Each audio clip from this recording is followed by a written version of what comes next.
hot, mate. It's bloody hot, mate. You all right? It's bloody hot, mate.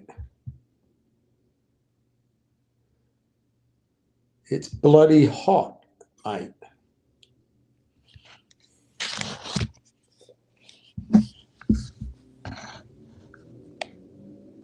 How many people live in Iran, by the way? I don't know the population. At all? No, I don't know the population. You don't know the population of the country to topple?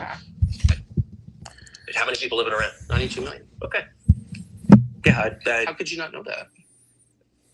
I don't sit around memorizing population tables. Well, it's kind of relevant because you're calling for the overthrow of the government. Why is it relevant whether it's 90 million or 80 million or 100 million? Why is that relevant? If you don't know anything about the country... I didn't say I don't know anything about... Okay, what's the ethnic mix of Iran? They are Persians and predominantly Shia.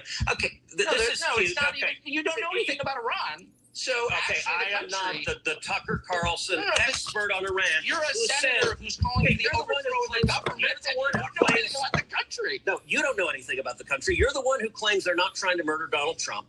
You're the one who can't figure out if it was a good idea to kill General Soleimani, and you said it was bad. They're trying to murder Trump. Yes, I do. Because you're not calling for military strikes against them in retaliation. Okay, we are carrying out military strikes today. You said Israel was. Right, with our help. I said we. Israel is leading them, but we're supporting them. Well, you're breaking news here because the U.S. government last night denied, the National Security Council spokesman Alex Pfeiffer denied on behalf of Trump that we were acting on Israel's behalf in any offensive capacity. No, we're not bombing them. Israel's bombing them. You just said we were. We are supporting Israel. High stakes. You're a senator. If you're saying the United States government is at war with Iran right now, people are listening. Okay. Diverge politically from each other. Look at the example of the Carrying A ship, which was caught gone. Pretty amazing. Pretty amazing. There's nobody here. I don't know if I should play something a little longer till people get here. Just go ahead. I'll just go ahead. People can always replay it later. Is there another call going on? Maybe. Maybe. I'm coming on just to be here and let you know that we still, I got to sign in. Darn it. Darn it. All right. All right, all right, all right.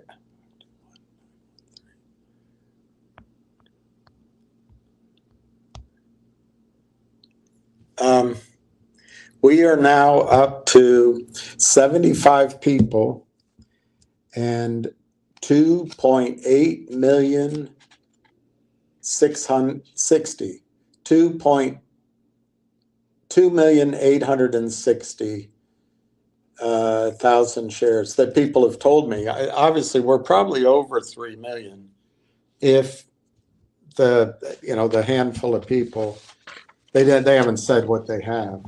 So I bet we're close enough. But it'd be fun to get over 3 million before the stock is one smacker. Right now, as I'm looking, it's hot here, boy. It's hot. It's going to be hot in the south, and we're going to have that heat dome coming here, I guess, Tuesday or Monday. It's bloody hot, mate. It's bloody hot. You know what I mean? It's bloody hot, mate.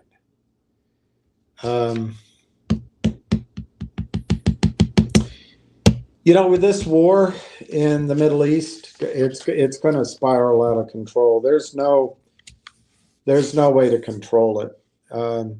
One thing you can do if you're of such a mind is pray that Trump makes a decision that costs the fewest lives and restores the world to peace as quickly as possible. But it looks like he's in the arm of the neocons, and it might be, I might be threading a needle here, but it might be that Trump is wanting to get his big, beautiful bill passed, and AIPAC owns Congress, so he's got to be tough. He got something like 600 million from Melissa Adelton, whatever her first name is. $600 million. It's like, that's a lot of squid. That is a lot of squid. Buys a lot of loyalty. Buys a lot of saying stupid things. But it might be he wants to get his big, beautiful bill passed. So he's got to play the game. Who knows? I just hope he does not. This is not Operation Desert Shield, where George H.W. Bush built up a consensus, and he had a coalition of the so-called willing, and they took weeks and months to get materiel and men there, and everyone was bought in on this thing. And then he stopped. He didn't go in and destroy Baghdad, as the neocons wanted. His son did that. The world has changed so much since back then, so much. We don't have hypersonic missiles. Russia has hypersonic missiles that can break into a dozen targets. We don't have that. We don't have the weapons to stop it. I think they have some weapons. But anyway, the world's different. We can't win the war, and we'll become isolated in the world. And that, my friends, is exactly where we are. This is the turn the page moment for the United States of America. And what you have to do, start thinking of every way you can become your own central bank. And I'm glad you're in Railtown. For those of you who are, I'm glad that you've purchased silver, which is now unfortunately going to break out before I can buy it. Silver is cheap, and they use a monster box of silver in every cruise missile. I'm sure that's how much they use in every one of those missiles that rain on Tehran. And anyway, we got some green here. G-Bucks is up 9 cents. They had important news last night. ZJYL is flat. RLAIF is up half a penny, basically. Now that I said it, ZJYL is down 2 cents. Finger is down 3 cents, so it's basically flat. And GTI is hanging in there, giving you an excellent chance to get out at 18 cents or 19 cents maybe, or 15 cents, anything. Make it liquid and go buy Railtown. Be what I would do.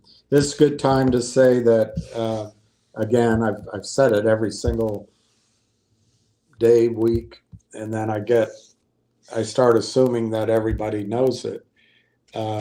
This show was not financial advice. I think it's educational. It might involve some strategy. It's editorial for sure, but it's not financial advice. And you have to assume everything I say is not true or is wrong in some manner. I do my best, but doesn't mean you shouldn't do your own due diligence. I will also give my Jennifer disclosure. I do not have a contract with Railtown. I do not have an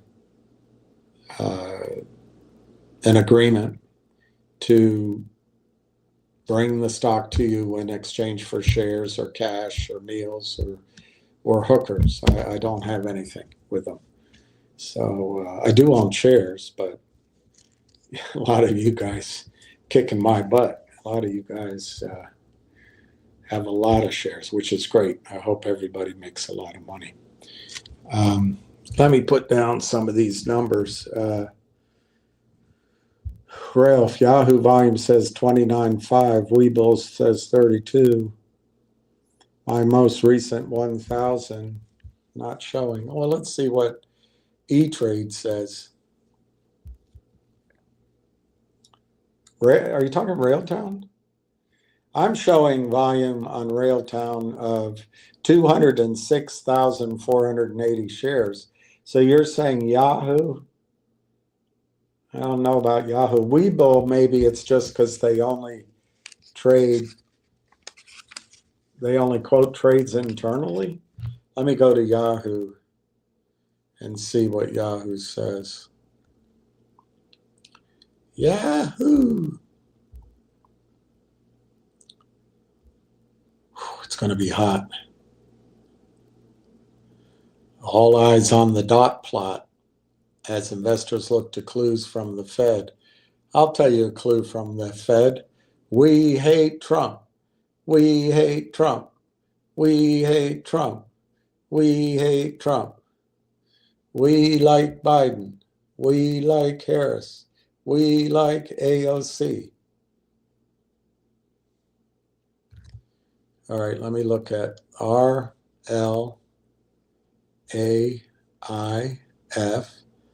on. What screen is this? I want to do it. Yeah, on Yahoo Finance. Okay.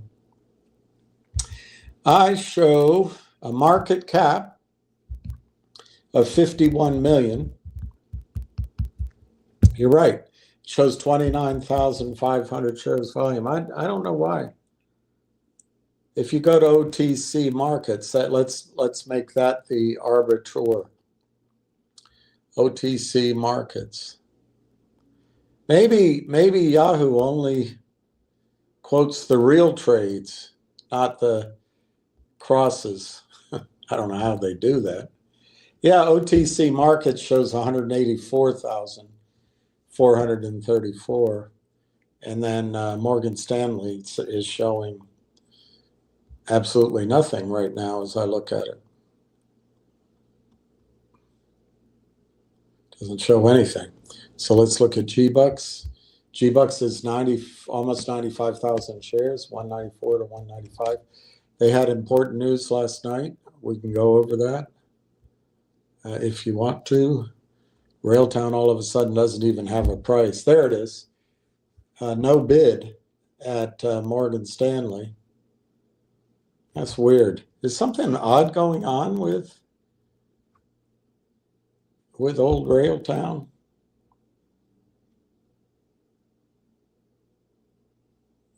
It's showing the ask at 38 cents,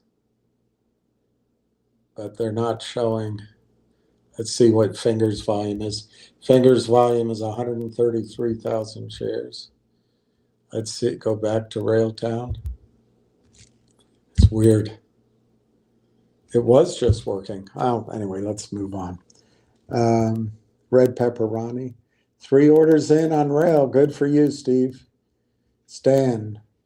When they show the number of shares available to borrow, let me move that over here.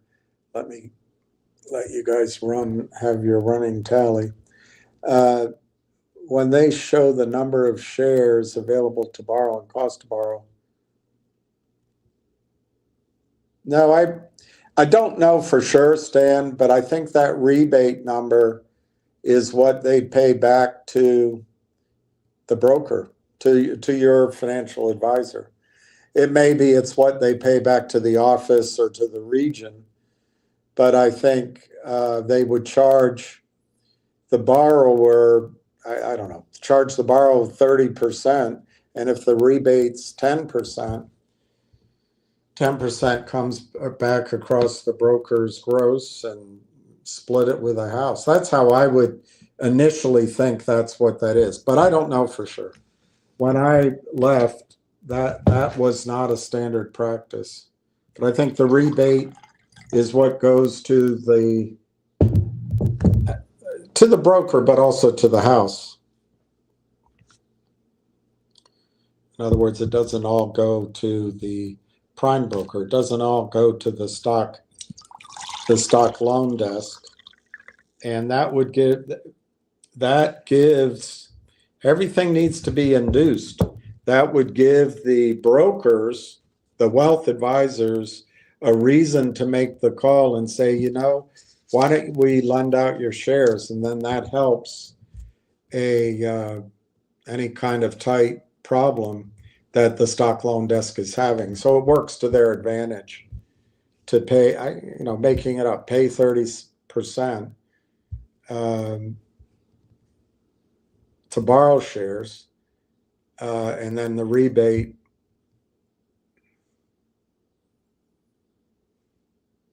I guess basically they're paying 20% to whoever lends the shares and 10% to the person arranging the trade. That's my guess. Wow, Steve, if I were your problem is all the women in your town are gonna want to date you. Your phone is gonna ring off the hook. That's great. Keep me updated. Good job, Steve. That must mean you took action. I commend you. And you sold. Good for you. You are my hero. You are my hero. You are the air beneath my wings. Wow, awesome, awesome 808. 808 JCB3 on the 24th.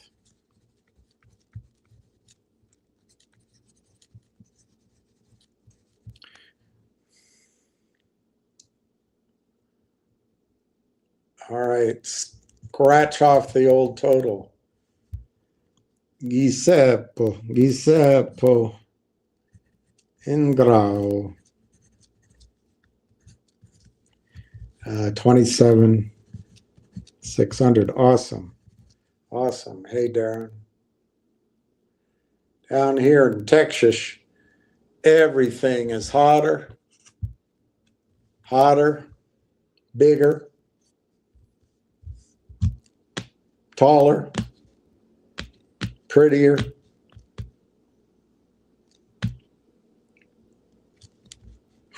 Yeah. From Hawaii. Good morning from Hawaii. I not bank Hawaii. Everybody think I bank America. I not bank America.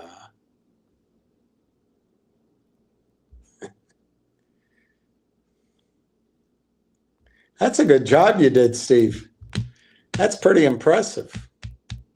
Pretty impressive. I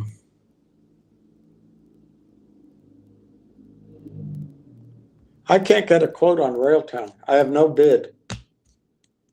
The volume shows 211,000, but there's no bid on my screen. It's weird. Buongiorno, buongiorno, buongiorno. Justin Babish. All right, Justin, good job. 7,000. Enough to buy a new Porsche. I don't know. Who knows? Who knows? Hey, Ralph. Hey, Stan. You could call your brokerage firm and they would probably answer that. Volkstoy King. Any news on when it's going to be cool again outside? No. Any news on Finger or the $7 buy-in for the big guys? I think the best, I heard Ham had something like 900 people, maybe 1,000 people on his call this morning. So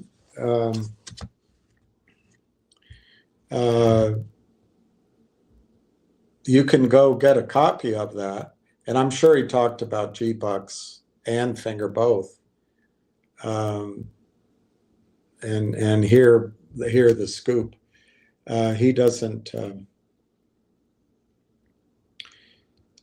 come on here anymore.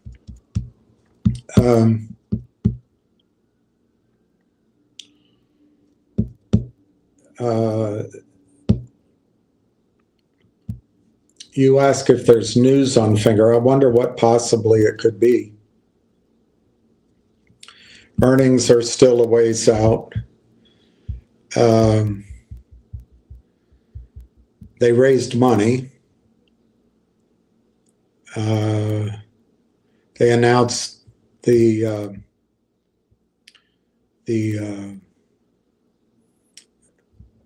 joint venture, and I don't know what else it could be.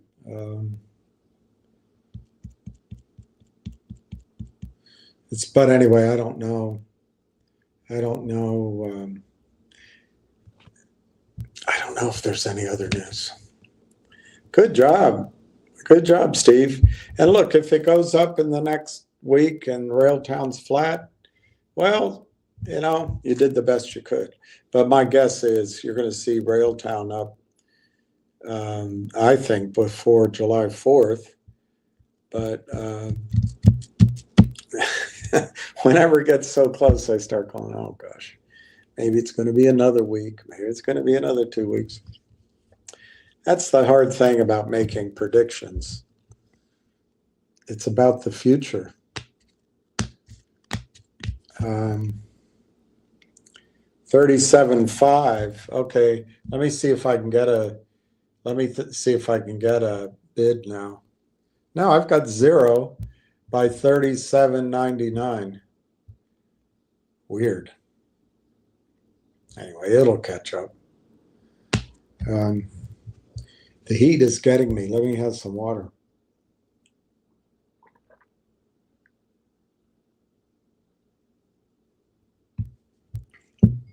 So I was looking for James Altucher's promotional piece, which I listened to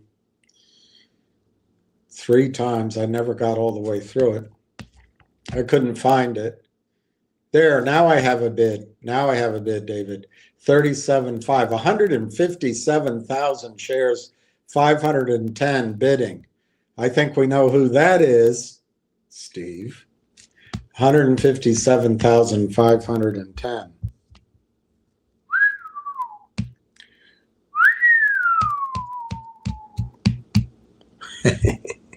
He's just like, was it Pete the Greek? He's just like him. I want to save half a penny. It's all right. I was wrong, it looks like, with Steve the Greek. If Steve had waited a week, not Steve, Pete the Greek. I think it was Pete the Greek. If he had waited a week, he could have purchased stock at 37. Anyway, can't ever get it just right.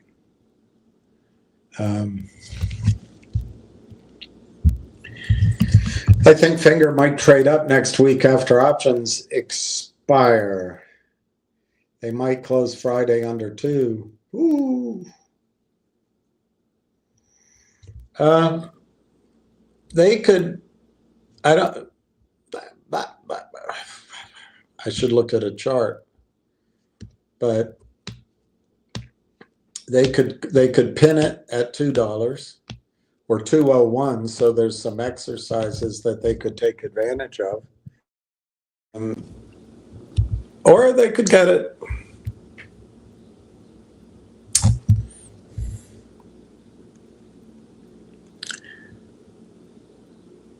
Or they could get it back to 250.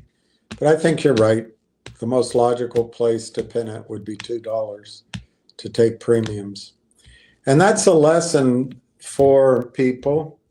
And you'll need it if Railtown ever gets up into the higher numbers. Lots of times you can sell calls against your position. There, of course, there's always the risk that your stock will get called away. But there's things you can do like buyback calls and sell the higher ones.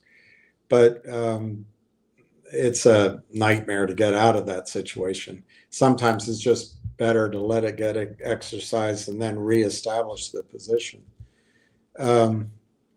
But like, and I'm not saying anything great about me.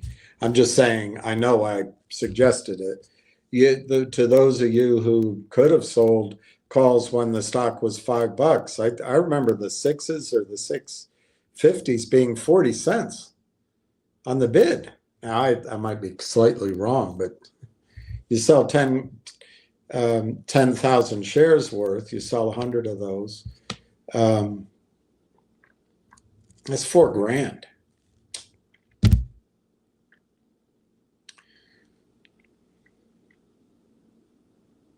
Anyway, yeah, I think Ham's okay. I think he's working very hard. He's on, his name keeps changing, but if you go to Twitter and search finger, you can write out finger motion, or you can write hashtag finger, or you can put $finger. You'll see a bunch of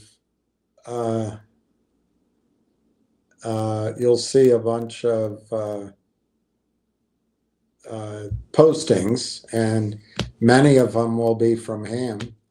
You can then click follow. You can click his handle and come up to his page, click follow, and you'll always get notice of when he has his calls. And I think he has at least 2, if not 3 a day, on Finger, on G-Bucks, on this guy Nichols' company, on West Christian he did. So he's very, very thorough, very complete source of information.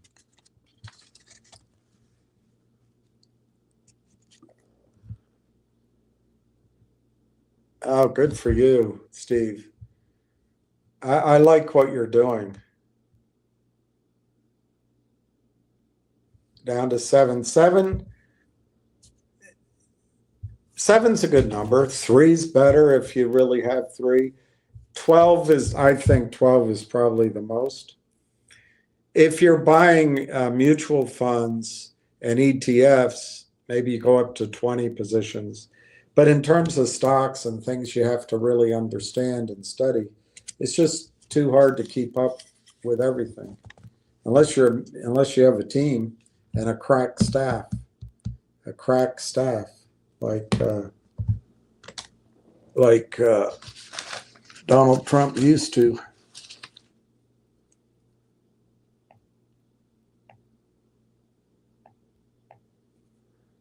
It doesn't work. That's your call. That's your call. I think you're gonna be very happy with Railtown. The thing that James Altucher said is we're in AI 2.0. And AI 2.0, what he means by it, and I'm summarizing from memory, is basically because of quantum computers and the NVIDIA circuits, or whatever they're called, chips, they're not chips, and others, that it's changed the ability of computers to process information. When I've watched the Morgan Stanley presentation, he talks about how a lot of the AI out there is already gathered. They're self-learning. It's about gathering information. They've pretty much gathered the bulk of it. Once it's gathered, it's there. And so now they move into applications more and more and more. Anyway, the overall sense of it is that the AI 2.0 is in, it's in the baby steps for what's coming. Most of us think, oh, it's old news. AI's been around. We know Chat GPT. I don't. We know Gronk. I like the dog, but the AI, I don't know. It does facial recognition. It does some pretty cool things on my phone. That's it. But that's not it. That's not it. AI is going to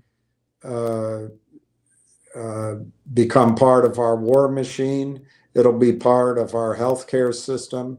It'll be part of our driving experience, our flying experience.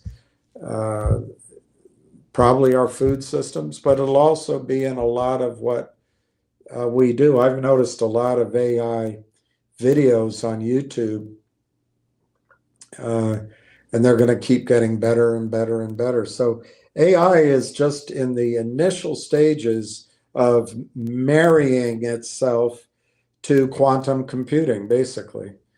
And that's going to take, I don't know how long it's going to take to become mature, but it's probably years, if not decades away.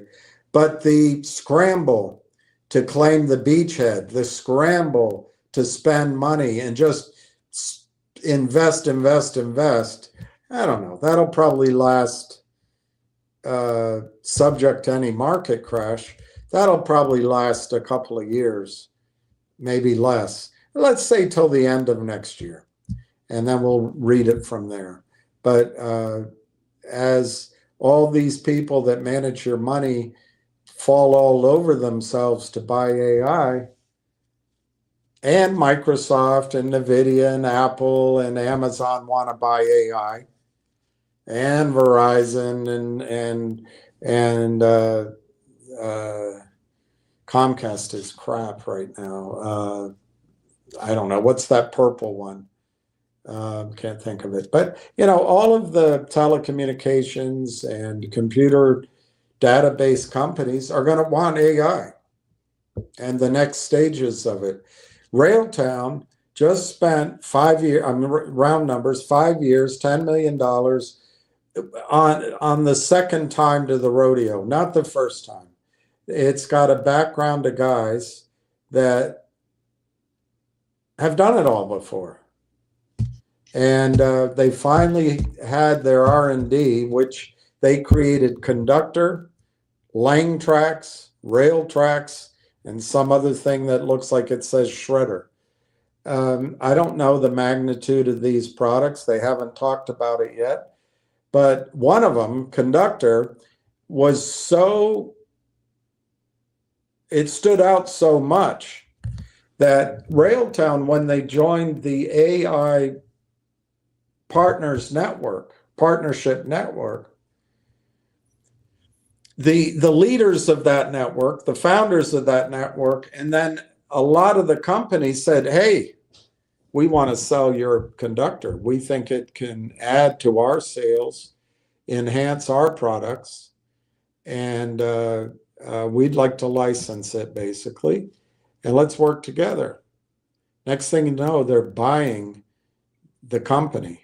It's 163 companies. 163 companies. And the guys behind AI Partnership Corp, the network of all these 163 AI companies, some of the guys, not all of the guys, there's a bunch of people behind it, are the architects behind Constellation Software. And if you look up Constellation Software, Charlie, Sam, Uncle, you will see that approximately 19 years ago, it was formed. It took a few years to get off the ground. I guess they had to learn their best methods. But somewhere around 2013, it started to trot, and then it slowly moved to a gallop. And, I guess it's had a little bit of rest here in the last short period of time. But that gallop never gave up for about a decade. And it went from about $1 to $5,000 Canadian a share. They didn't expand the share base. I don't know quite how they did that. But their whole model was to roll up, buy and combine hundreds, sometimes hundreds a year, hundreds a year of software companies, a mature business, low margin business, but they aggregated those and they became a revenue powerhouse. And those guys are here behind AI Partners. Well, guess what? Railtown is buying AI Partners. So AI Partners, in their press release and in Railtown's MOU press release, they say that's what we do. We buy up the cream of the crop of these companies.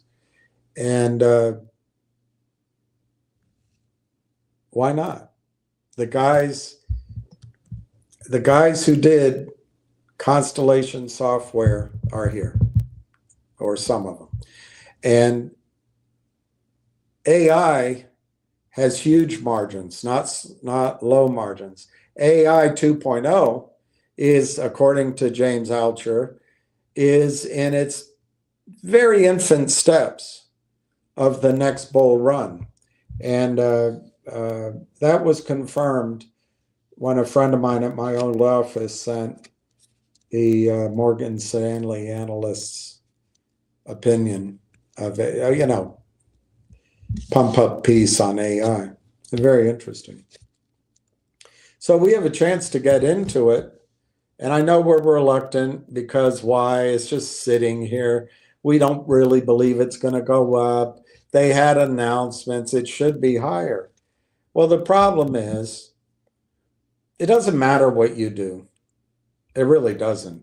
If you bought it, it's not going to go up. If you sold it, it's not going to go down, at least not currently. But there's a lethargy or a slowness to the market because all the Canadians with money, all the Canadians with knowledge, all the Canadians in the form of institutional money, they can't buy. If they're involved with Railtown and if they're involved with AI partners, they can't buy it while it's in a quiet period. And Canaccord can't solicit orders. So we're sitting here. I know you can't believe your eyes. You're saying, oh, the stock price tells me, because you've been taught that. The stock price tells me everything I need to know. I'll wait. Well, it's mispriced. It's mispriced. And I'll try to go through some of the reasons why it's mispriced.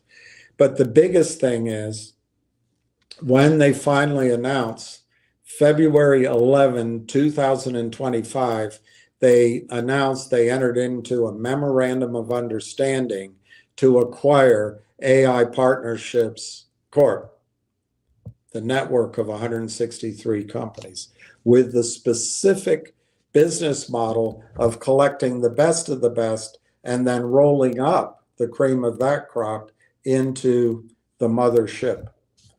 And now Railtown's buying them. I don't think it's going to take much longer before they announce that MOU has become a binding agreement. All the T's are dotted, all the I's are crossed, and we're on our way, subject to shareholder approval. In Canada, that's a five-day notice period and then 35-day wait. So it'll be 40 days. But once the news is out, once it's fully disclosed, that takes the quiet period off. That takes the Chinese wall off. That takes the risk that you're trading on material inside or material information in general without the whole public getting a chance to know about it.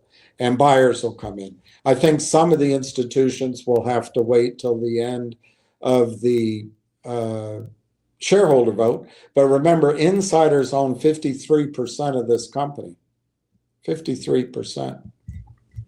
Now, I've shown you, I don't know if it's here. I probably took it down. I probably took it down. No, it's here. I paid for this. It's a database. It's not very much. I paid 35 quid for it, but it's out of London. And the gentleman did an analysis on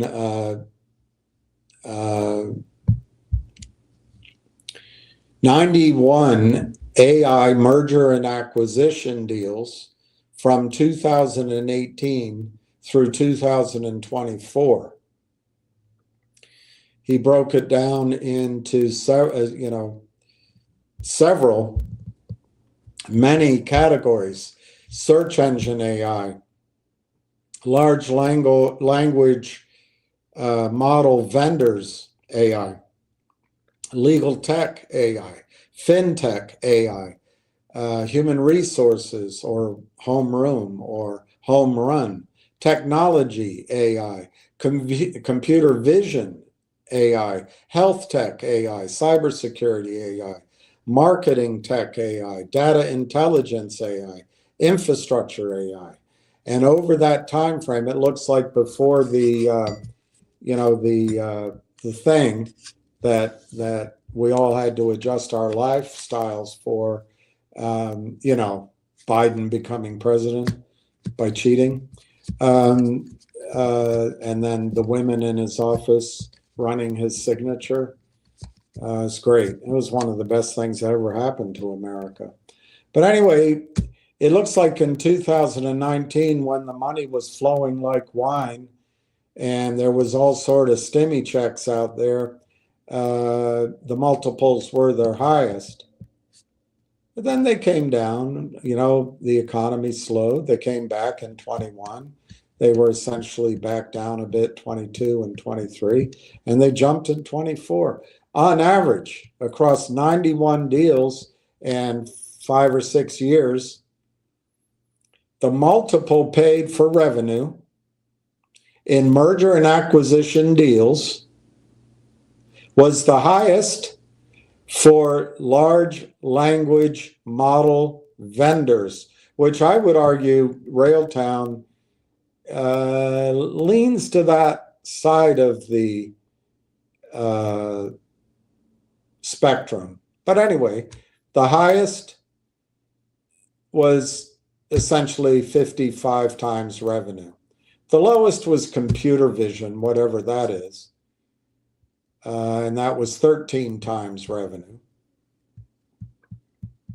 But the average of 91 deals, 25 times revenue, 25 times revenue, 25 times revenue. And Railtown has announced yesterday, last week, about 3 weeks, 4 weeks prior to that, and then maybe 5 weeks prior to that, in stages, they've announced 3 products, not including conductor, not including shredder, but they made specific announcements about this visual screen that helps developers software. Let's go through the announcements, because I can't remember the titles.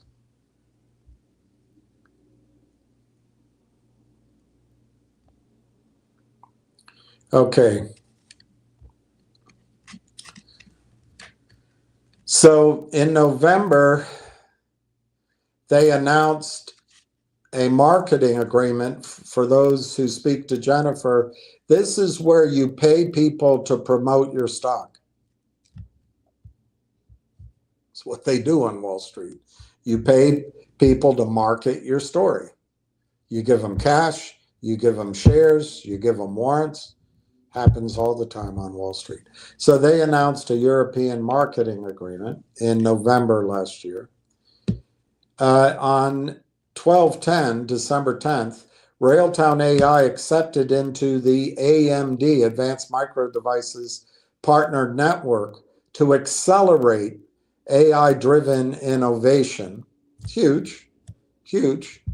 But hey, it didn't go up, so that's probably not big news.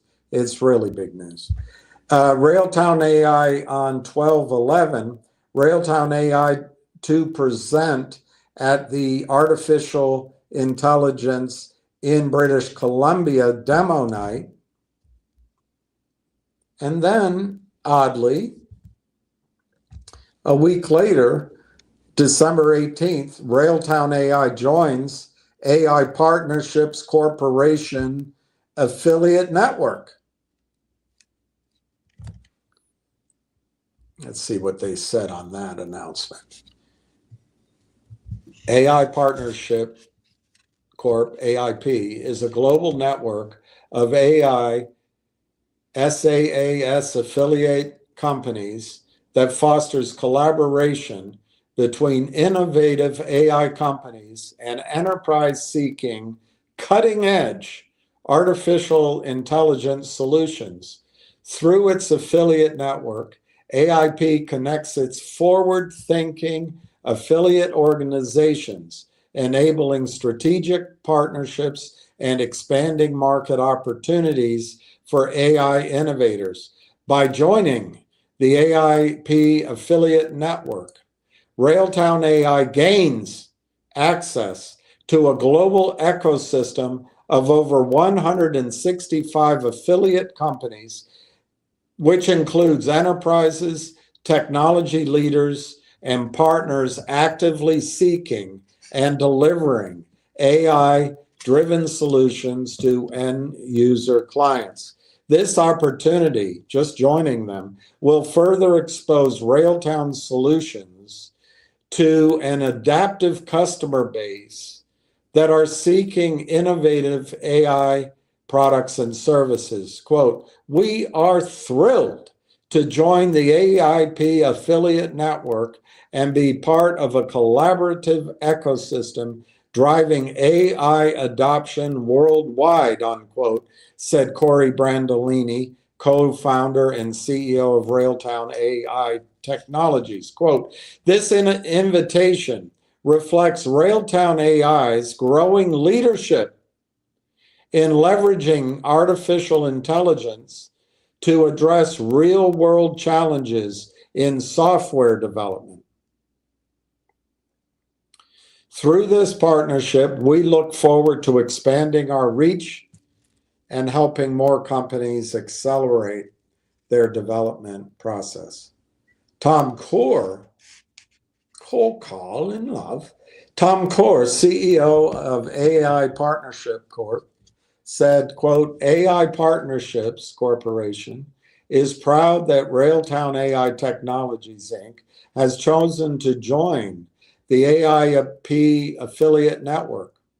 Our affiliate network of over 165 worldwide AI software as a service companies provides AI development tools and enterprise application solutions which are used by over 5,000 of our affiliates' clients, and the Railtown platform will assist our affiliates and their clients in the development of their AI-based applications and solutions." The partnership with AIP aligns with Railtown AI's mission to empower development teams to increase productivity and velocity while driving down poor code quality and technical debt. Railtown AI's end-to-end developer productivity engineering platform called Conductor, it's Conductor without the E or the RO, I guess.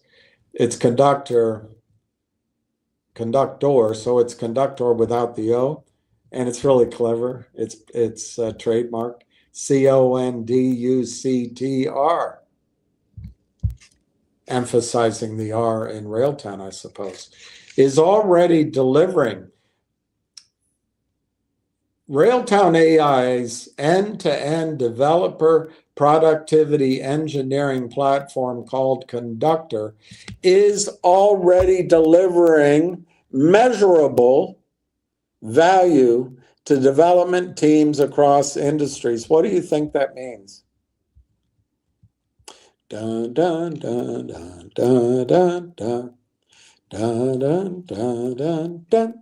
Dun, dun, dun, dun, dun, dun, dun, dun, dun, dun, dun, dun, dun, dun, dun. Okay, what's the answer? Railtown AI's end-to-end developer productivity engineering platform called Conductor is already delivering measurable value to development teams across industries. How do you measure value? Revenue. Revenue.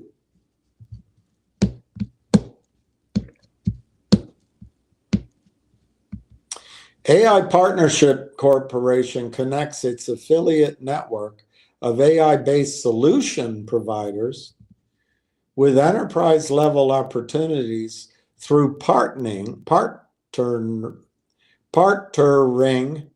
with other solution providers in its affiliate network.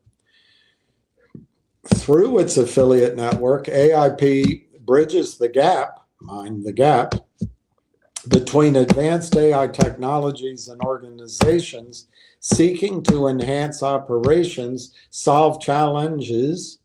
I, of course, like a challenge, and drive growth with artificial intelligence. AI Partnerships Corp has created a network of over 165 affiliates, AI companies in 13 countries worldwide, and currently serves over 5,000 end user clients.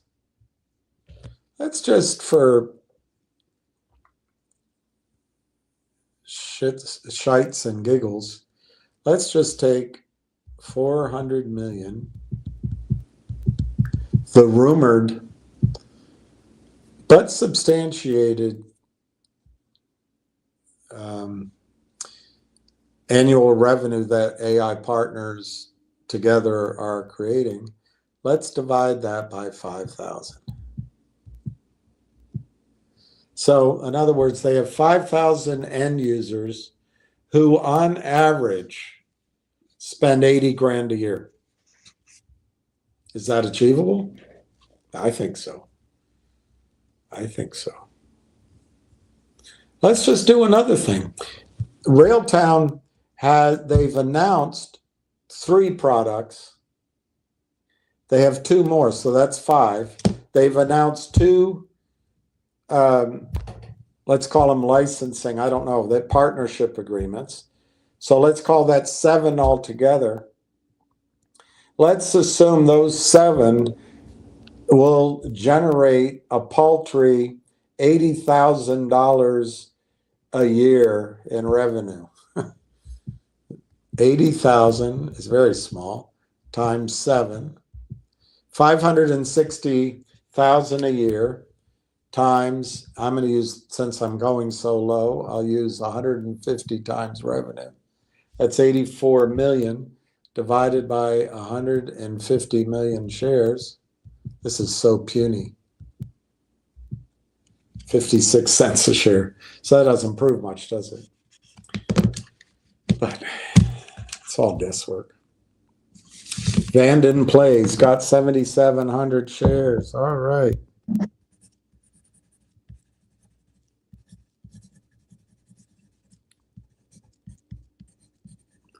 All right. Pam at Naked Shorts. My husband bought 14. Yay. But you're still gonna be the boss in that relationship after all this is done. Hey, Jack Hamilton. Wow, you got a good number.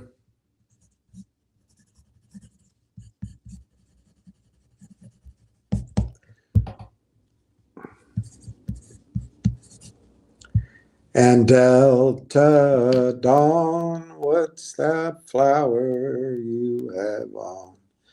Could it be a faded rose from days gone by? And did I hear you say you would be leaving here yesterday to go to that mansion in the sky?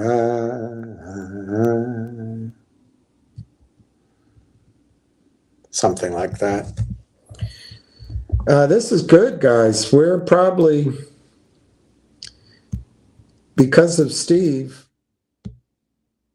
I have a feeling we're over now 3 million shares, and we're easily approaching 85 shareholders. That's exciting. This is really good. I think we're going to be a good team going forward. Let me not leave you with that revenue, that low-balling number of revenue. Let's just ignore AI partners altogether.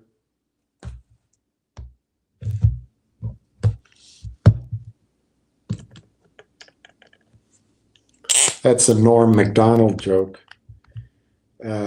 Penthouse just announced that they are no longer going to be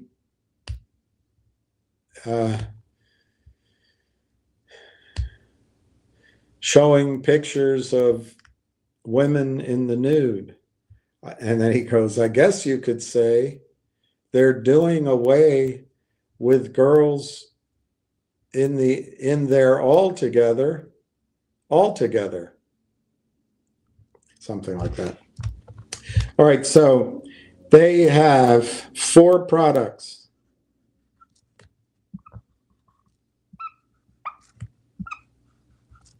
And they announced another one that doesn't seem to be one of their divisions, if you can call them divisions. And they announced 2, for lack of a better word, licensing agreements, although I don't think it said that in the announcements.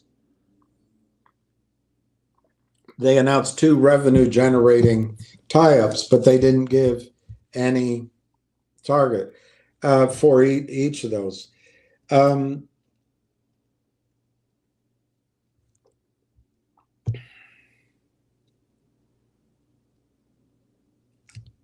I'm at a loss. I think Conductor, which is the huge product, which it seems to be the backbone of why AI Partners was interested in them, I'm going to assume that can go to $1 million a month.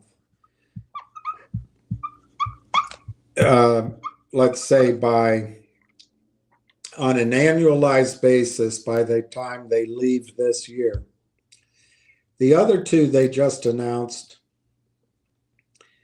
we'll assume they can do $500,000 a month. And for that 3rd one they announced, I'll say that as well. The one they didn't announce, but they have, I'm going to say for that one as well. So $500,000 a month from each of those products. And then the 2 revenue tie-ups, they've got to be worth something annualized, more than, let's just say $5 million each.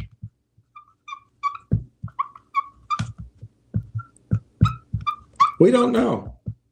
We also don't know that by the time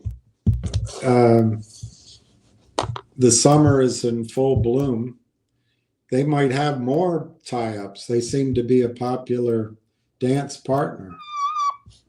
So that's 18, 24, 30, 40, 46. So I'm making a lot of assumptions here. I think they're rather modest. So that adds up to $46 million in revenue a year. Leaving, all you got to do is project it. So leaving this year, that gives them 6 months to ramp up. But I think the market will start valuing the stock now for such visibility. And that doesn't count. You know what it doesn't count? AI partners. It doesn't count AI partners at all. So it's like, it doesn't count AI partners in the altogether. I forget, did I say 42 million or 46? I'll go with 42. 42 million.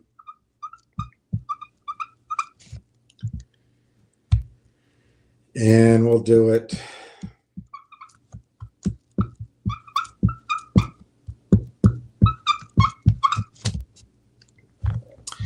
I'll do it quickly and show it to you. We'll do it times a multiple of 12.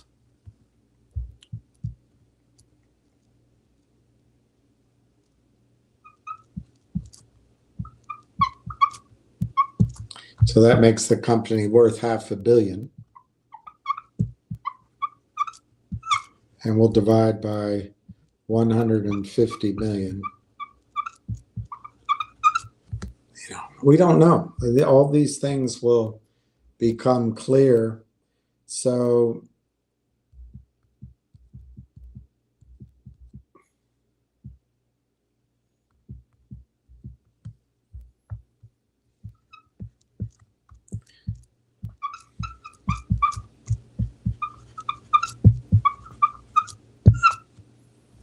and we'll do that one.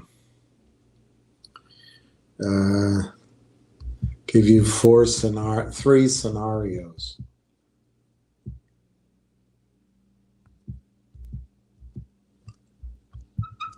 On I think very low, all it has to be revenue that they can say is annualized as they leave the year. Doesn't have to be this year, just what they're projecting, and it'll be growing.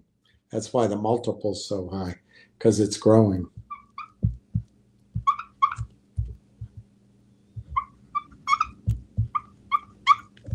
It's a growing thing. All right, so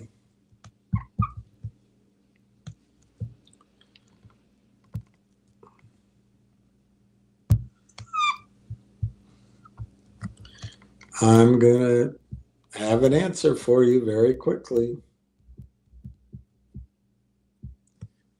All right, you guys. All right, you guys. A young guy like you is going to make a lot of money.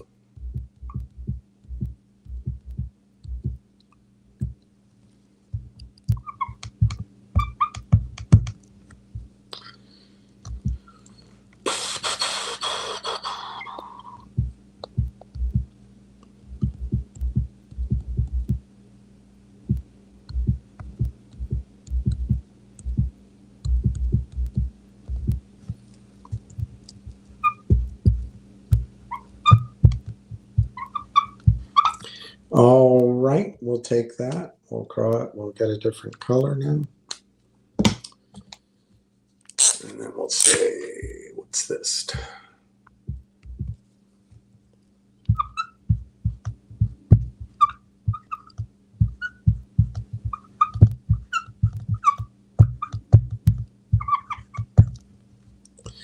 All right.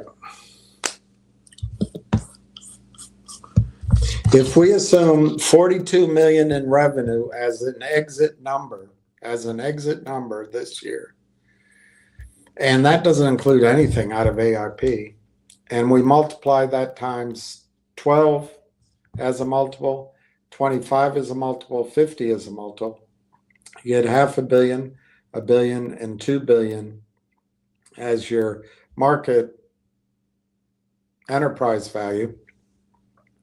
And then down here, if you divide it by 150 million shares in the purple, that's the straight up number. 336, $7.15.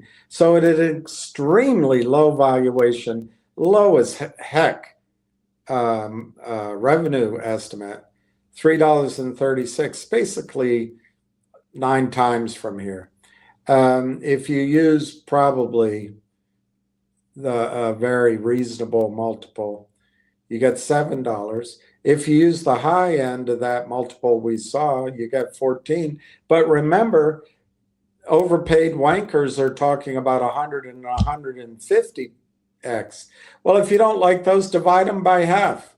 $1.68, 357. And what I'm saying to you, these numbers at least will show up.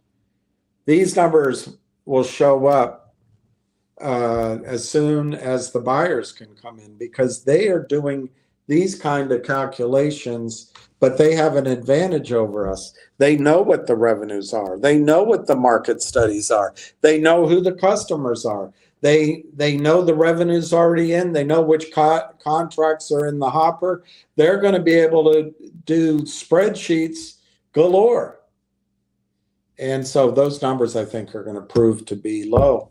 I don't know why anyone is futzing around. Now it's 37.7 to 39. I bet if you go in at 39, 38.2 to 39, I bet if you go in at 39, you'll pay less than 39. But Steve, they don't want to give it to you at your 37.7. What was that number?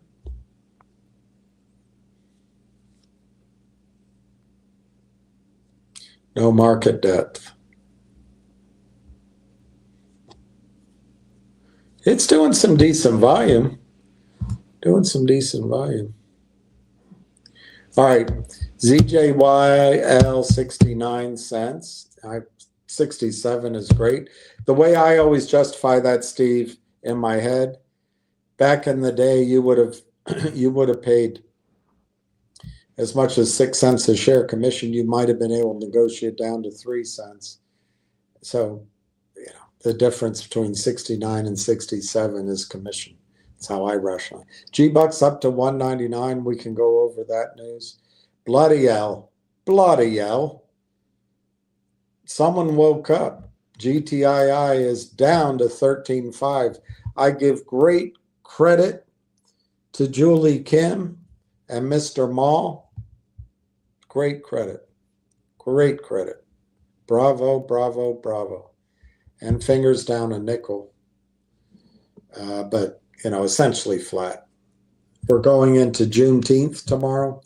I don't know where you are, but everyone's going to the beach today. They're taking the long 4-day weekend and the Monday, and the city's going to be quiet while Trump goes to war, bombing. Bomb, Iran. That's what John McCain sang with his buddy Lindsey Graham. Bomb, Iran. So mature, like it's a game. The life of human beings is just a game. Oh, they've been threatening us. They're getting the weapons. Well, Netanyahu's been saying that since 1992. They're going to have it next year. They're going to have it in months. And they're a threat to Israel and the rest of the world. I'm Benjamin Netanyahu, and I tell the truth. He's been talking about it for 30 years. But Trump listens to Benji and to this woman who married a billionaire, and she knows what she's talking about. Iran threatens America with all-out war as Ayatollah launches suicidal missile blitz on Israel. This is a Daily Mail. Remember, the media is controlled by BlackRock. BlackRock is run by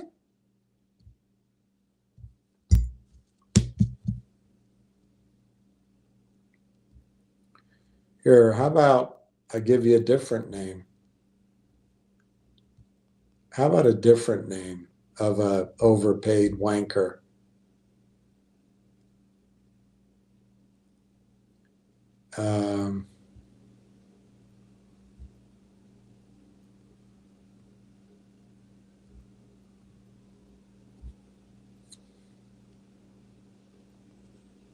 On Israel.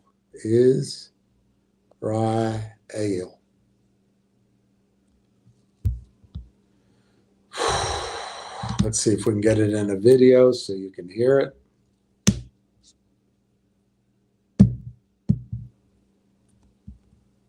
No, they don't have it. Let's listen to Norman Finkelstein. That way you can't get mad at me. He's just a self-hating anti-Semite. William Ackman, who organized the campaign. There's nothing like it in American history. They overthrew the president of Harvard. I mean, that's like unbelievable. And she was a black woman in this woke era. They unseated her. They unseated President McGill of the University of Pennsylvania. This was a Jewish supremacist. I do not believe they're Zionists. I wrote my doctoral dissertation on Zionism. I know something about the subject. They're not really Zionists. There was a famous social critic. His name was Irving Howe. And he famously said, if you have enough money in your pocket to buy a one-way ticket to Israel and you don't, then you're not a Zionist. And I think that's true. If you understand the Zionist ideology, its essence was there's no future for Jews in the quote-unquote diaspora. Interesting. And so if you have it, if that's the essence of Zionism, there's no future for Jews in the diaspora, and you don't buy the one-way ticket to Israel, then you're not a Zionist. I don't believe they're Zionists. They're Jewish supremacists. Jews can do no wrong. That's it. He's a self-hating Jew. How can he say that? He's not allowed to say that. Norman Finkelstein. You got to be careful what you say, Norm.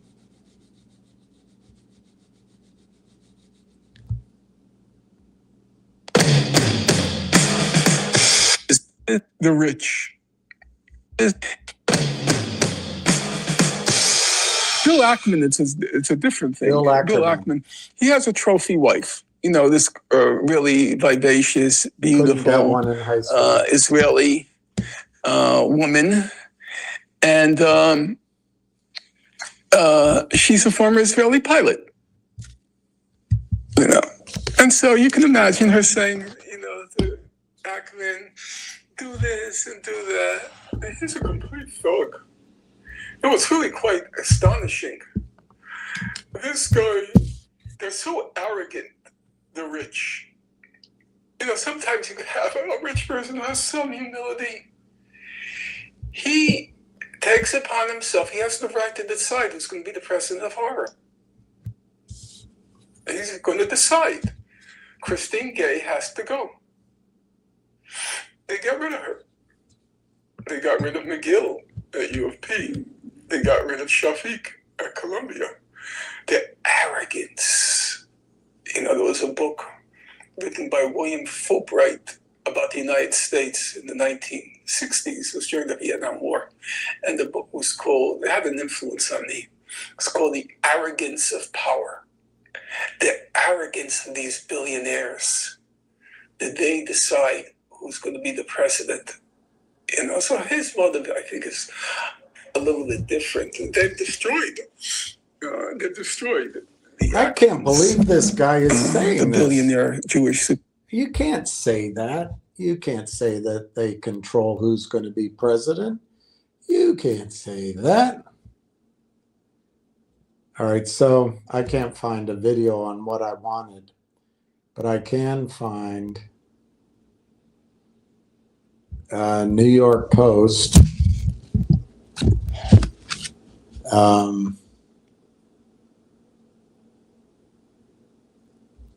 New York Post. 2 days ago, Bill Ackman in the New York Post. Bill Ackman is calling on the United States to militarily support Israel in a campaign to, quote, destroy Iran's nuclear capability. What about Israel's? Arguing that such a move would be in America's own national interest. Is Ackman an American? And could be carried out at low cost and minimal risk. What war has he ever been in? In a series of posts on X over the weekend, the hedge fund billionaire. Oh, it's not that the banksters control our military and control our government. In a series of posts, the hedge fund billionaire laid out a detailed case for why the United States should join the murder of civilians launched by Israel, no, that's not what it says, should join Israel's ongoing operations against Iran, suggesting that the moment presents, quote, the lowest risk, highest probability, unquote. What does he know? Are his daughters and sons going to go fight? Going to send a bunch of Americans from the South. Guys, wake up. There's a handful of people sending your children to be maimed and killed, not for your interests, for their interests. And it's going to change your lifestyle. Also, he can stay rich.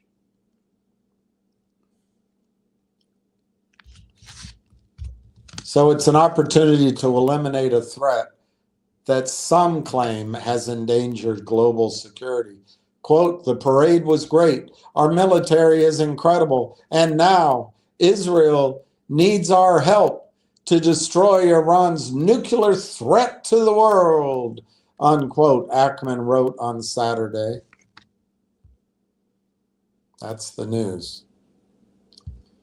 Bill Ackman.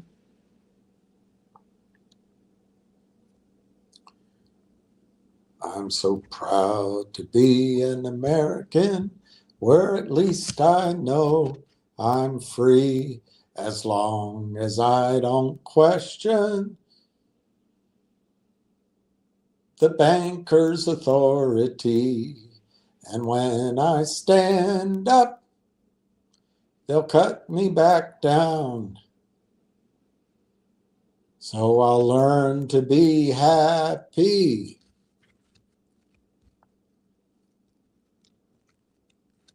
With kneeling on the ground. Stupid Powell does not cut rates. Of course he's not. He hates Trump, despite diminished uncertainty, worse stagflation.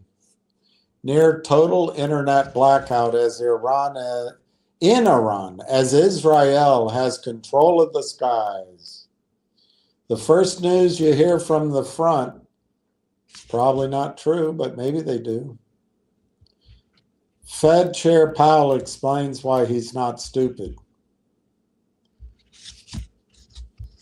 Strait of Hormuz disruption fears surge after former Iranian minister threatens transit interruption. Fill your tank with gasoline. Operate on a full tank. 3/4 to a full. Don't operate at a quarter full. Operate on a full tank of gasoline.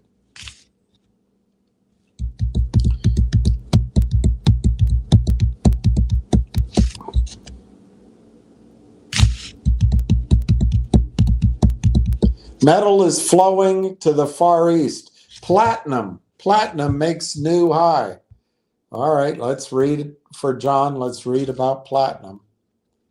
As we have detailed, this is by Tyler Jordan, I think. As we have detailed in recent weeks, it's not just gold that is breaking out to new highs, but platinum too. And UBS trading desk says this is coming in the face of heavy ETF redemptions. Given the tightness of the forward markets and a lot of metal coming out of the ETFs, this would indicate that the redemptions are not outright selling of platinum, simply a transfer to exposure of owning physical metals. Two possibilities come to mind on platinum. One, some sell-side banks are taking the physical in order to take advantage of the advantageous levels to lend in platinum. Two, but given the tightness, has not shown too much easing. The other view is that platinum is flowing to the Far East at an increased level. China platinum his imports are up. Jewelry and retail investment. Once the momentum traders in Asia latch on, the upside for platinum is virtually unlimited. That's for John Quasson. Or Quasson.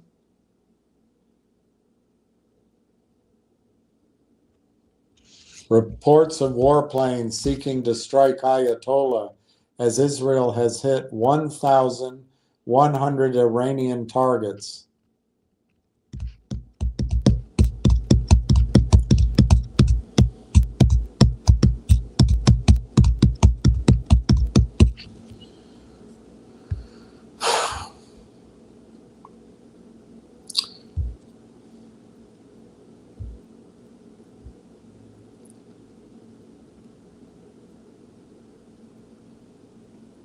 Obama killed the War Powers Resolution Act. Not Obama.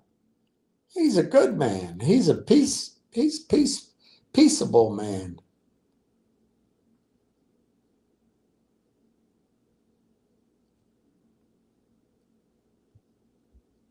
All right, I want to read one article to you. Let's see if we're at war. EU could cancel visa-free travel for Israeli. By the way, they're already doing it for us. We have to ask in advance. World's changing. So glad that Biden got in. Trump says chill, Bibi goes full thrill. So who's in charge of the Middle East? By Murad Sadijad, president of the Middle East Studies Center, HSE University, Moscow. If the Academy handed out Oscars for political theater, Donald Trump would be a shoo-in for the 2025 award for the worst performance in a leading role. His latest remarks are less about statesmanship and more about saving face as global events spin far beyond the grasp of American diplomacy.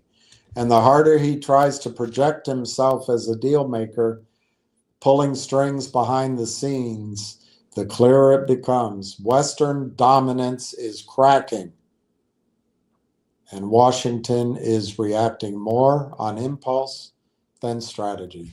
That's why we got to be our own central banks.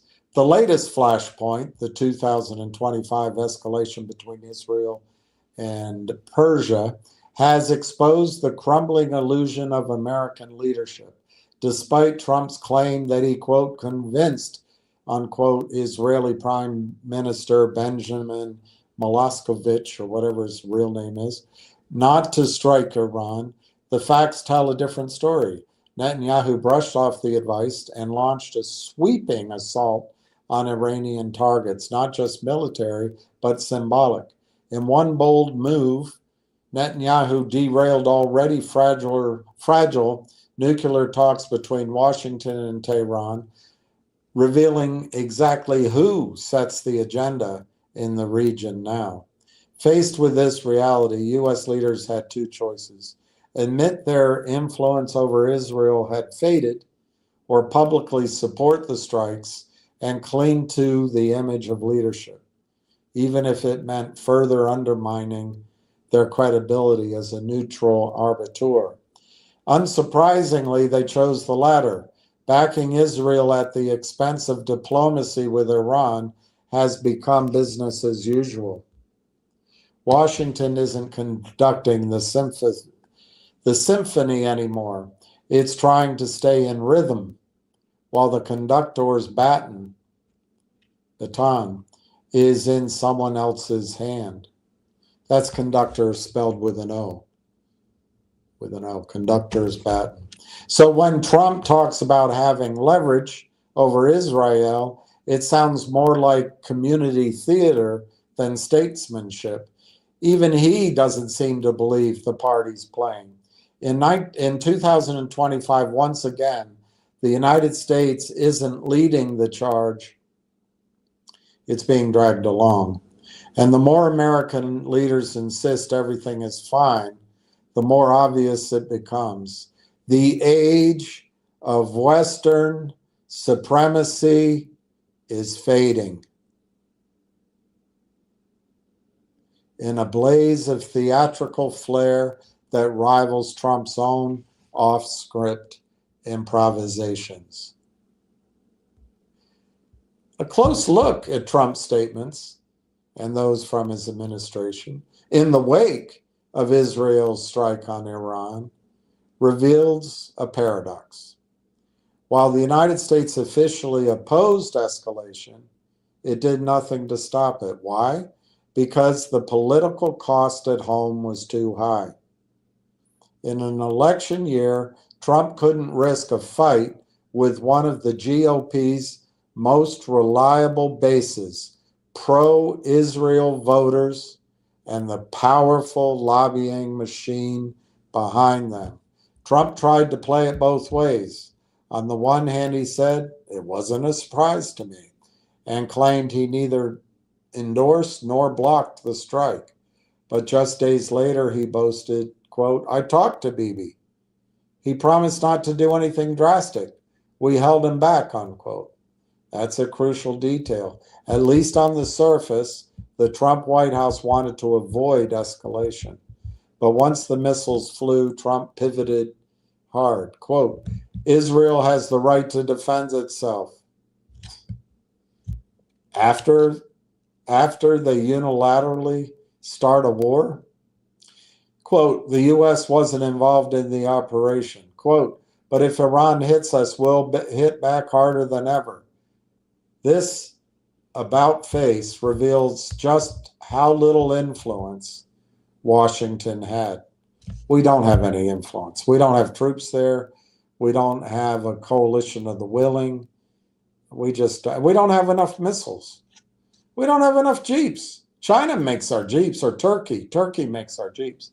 Netanyahu played the hand he wanted, defying U.S. interests, derailing diplomacy, and still compelling American support. Warnings from Washington didn't even register. Caught flat-footed, Trump scrambled to regain control. Quote, Iran might get a second chance. Quote, we're open to talks. Quote, Iranian officials are calling me. They want to talk. These are not policy statements. They are PR, a bid to dodge blame for a failed containment strategy. His line is, I gave Iran a chance, but they didn't take it. It's less of a fact and more of a way to recast himself as a peacemaker, the guy who ended tensions between India and Pakistan and now promises to make the Middle East great again. Is this diplomacy or a performance?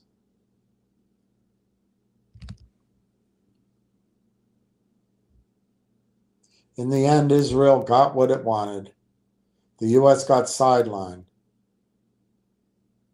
And Iran got a loud message. America isn't calling the shots. Netanyahu exploited the weaknesses baked into the U.S. political system, proving once again that alliances don't equal parity.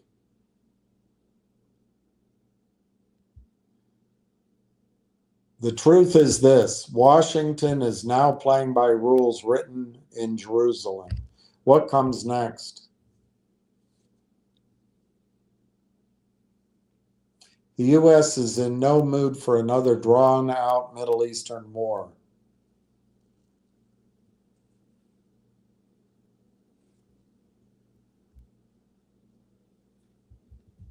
Make no mistake, Israel's strikes inflicted heavy damage on infrastructure and supply networks.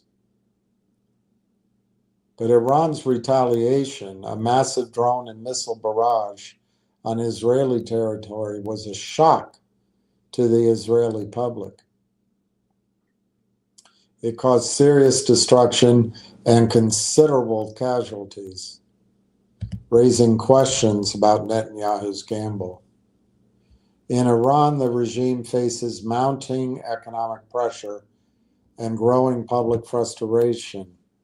I don't know. I don't see that in the clips I see, but maybe it's true. Yet there are no signs of collapse. The leadership remains intact. As for Israel, the longer-term political fallout is still unclear. Netanyahu may have boosted his image as a tough asshole. No, sorry, as a tough, decisive leader.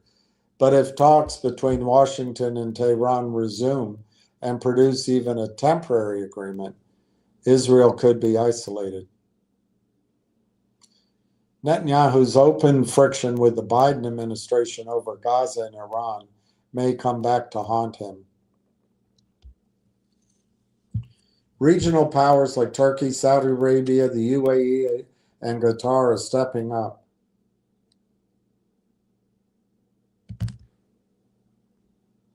Further chaos in the Middle East is not an option.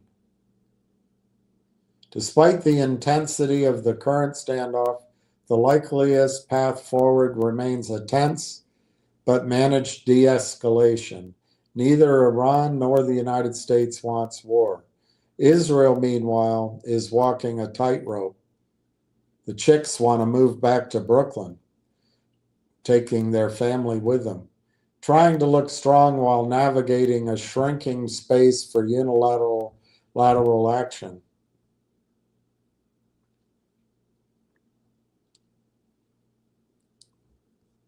All right, now I want to read what I wanted to read in the first instance, if I can find it. Of course, I can't find it. I can't find it.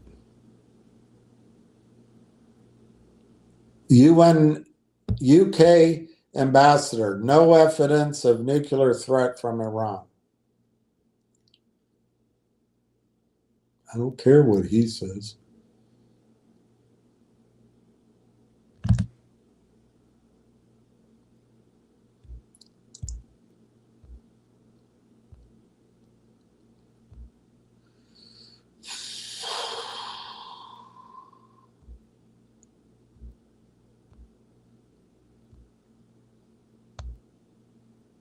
Why can't I find this?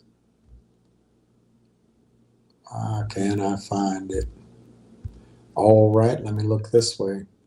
There it is. Okay. All right. One more article. It's not very long, but I want to point out to you this is an inflection point. June 18, 2025, written by Manish Vyed, Junior Fellow, Observer Research Foundation, with research interest in strategic energy insights and green transitions. You want the headline?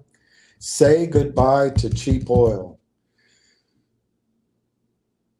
Say goodbye to cheap oil and say thanks to Israel and Iran. The sudden outbreak of the Israel-Iran war has thrown global oil markets into uncertainty by destabilizing the world's two most critical shipping choke points. Tehran's strategic messaging, including heightened military readiness around the Strait of Hormuz, has already had an impact on global trading patterns. In recent days, maritime advisories have reported a surge of electronic jamming in the Gulf, scrambling merchant ship tracking systems. Two oil tankers even collided near Hormuz on June 17,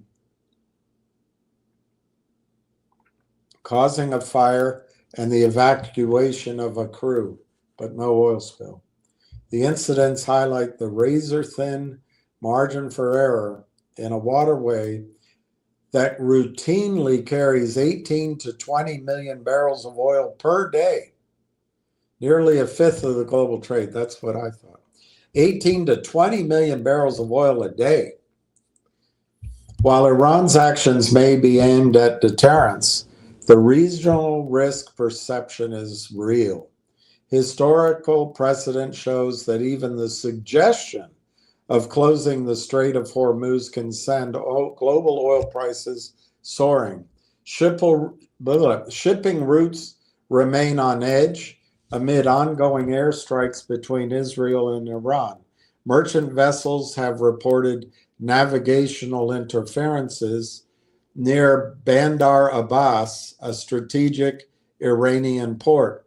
Greek authorities, whose shipping companies operate much of the world's tanker fleet, have instructed vessels to log all passage through Hormuz, underscoring the seriousness of current tensions. A misstep, be it a stray projectile or a retaliatory move from the regional actors like the Houthis, could temporarily block this vital artery, triggering immediate price surges and logistical disruptions. Even without a full shutdown, economic consequences are mounting.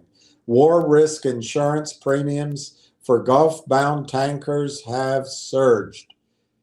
The very large crude carrier freight rates from the Arabian Gulf to Asia jumped 20%, with future hikes likely. Analysts have cautioned that any Iranian strike on Strait infrastructure or an uptick in maritime confrontation would cause premiums to spike further. One London broker estimated that an extra $3 to $8 per barrel may result purely from risk recalibration.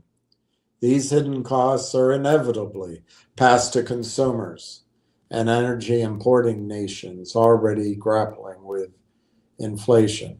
Further south, the Red Sea and the Suez Canal remain volatile. Since 2023, the Yemen-based Houthi have targeted commercial vessels in the Bab al-Mandab Strait, complicating east-west maritime traffic. Most container lines and some oil tankers are now avoiding the Suez route, detouring via the Cape of Good Hope. This diversion adds 10 to 14 days to voyage times and congests African ports, straining supply chains and inflating shipping costs. Even after a temporary ceasefire brokered earlier this year, Red Sea transits remain subdued.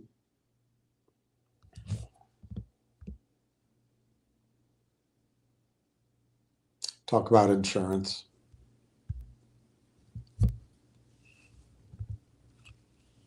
The Israel-Iran conflict has exposed pre-existing vulnerabilities, and rendered them urgent.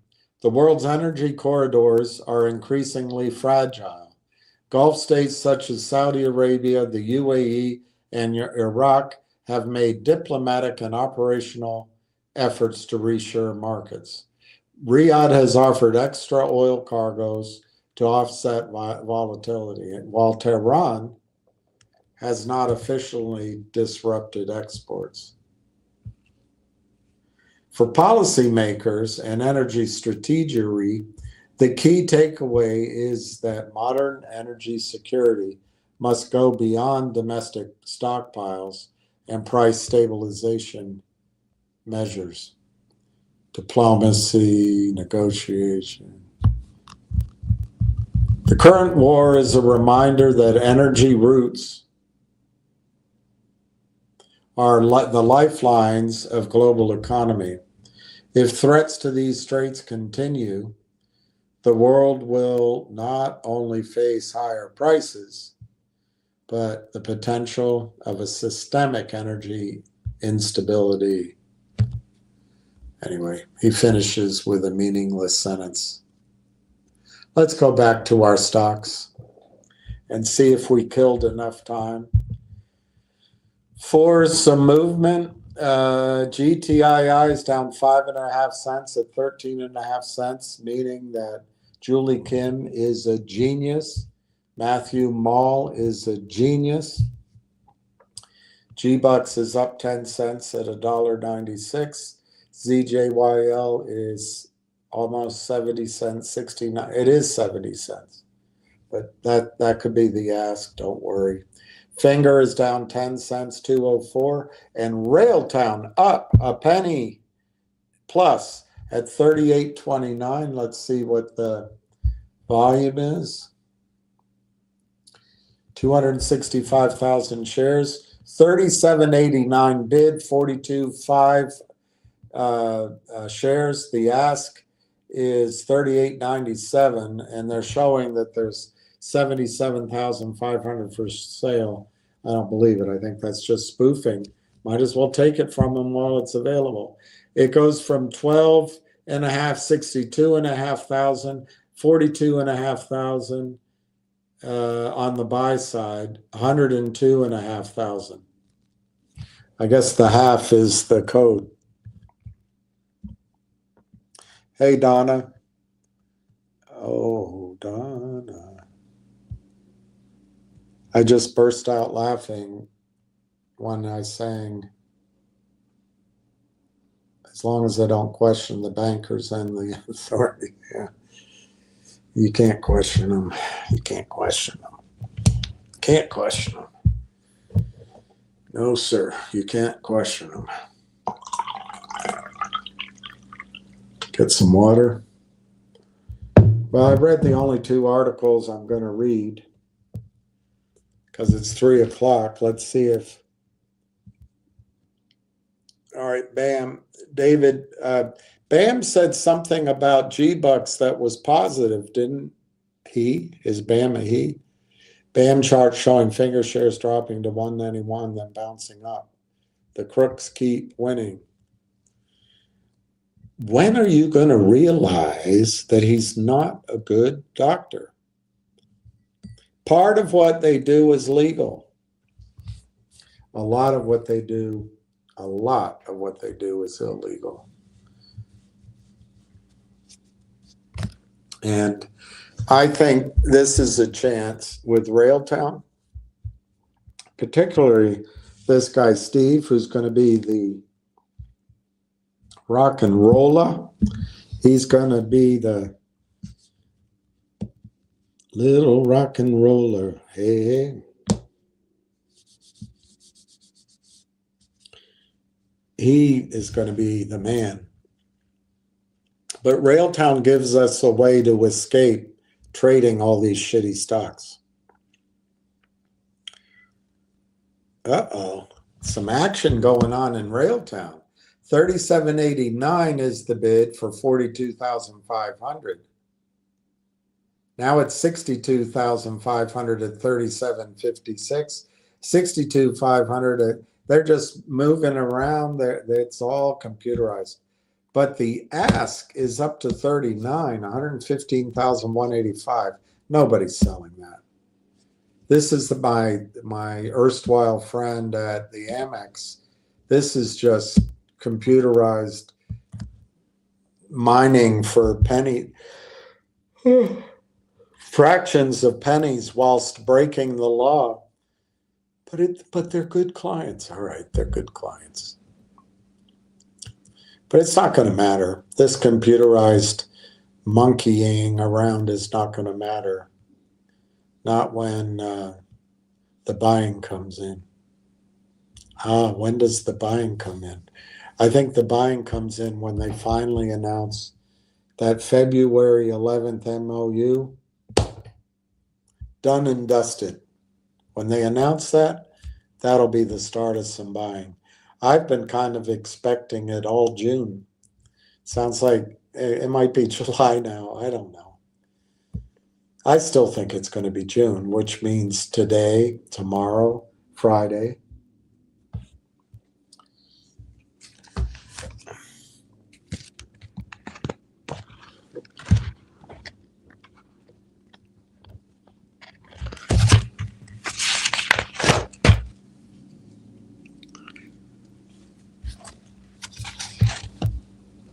Monday, Tuesday, Wednesday, Thursday, Friday, and Monday. So we've got in Canada, not counting today, we've got 1, 2, 3, 4, 5, 6, 7, 8 trading days, unless Saint Jean-Baptiste Day is a banking holiday. I don't know.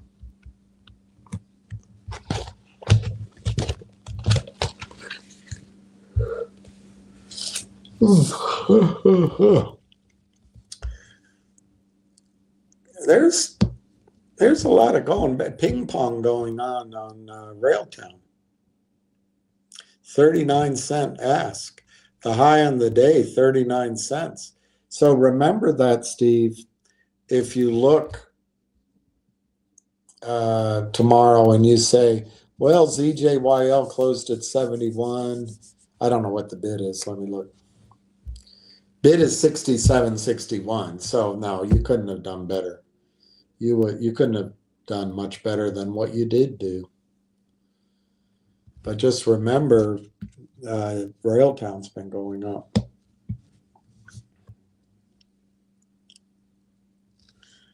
Finger, in my opinion, is not shitty stock. No. I'm sorry. I didn't mean to include Finger in that. I'm talking about the vocals and the GNSs and the MULNs and that's what I'm talking about. I don't think Finger's shitty at all. I think Finger's a good management, good crew, good company. I didn't mean to lump that in. And I actually think many of the companies are good companies. It's just the system is so difficult to fight. But that's very good of you to point that out. I certainly didn't mean to include Finger Motion at all. I did not mean to do it. So what time is it in Dubai? Abu Dubai, as they said on the,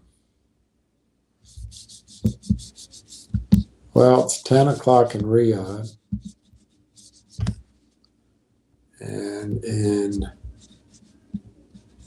Dubai, it's 11 o'clock. So more bombing on the way. I don't have much more to say unless you want me to run through the story again. Iran is in a total power blackout. Total power blackout.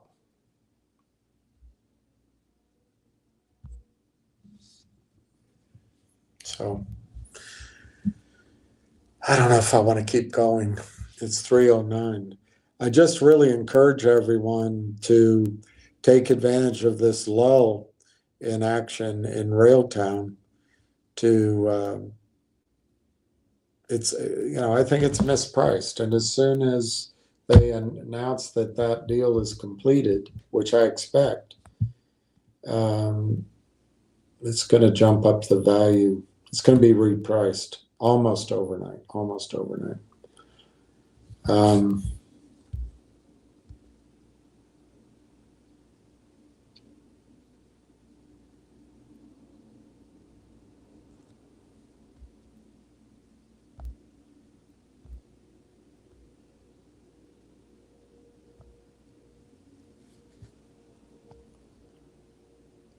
Top female official resigns.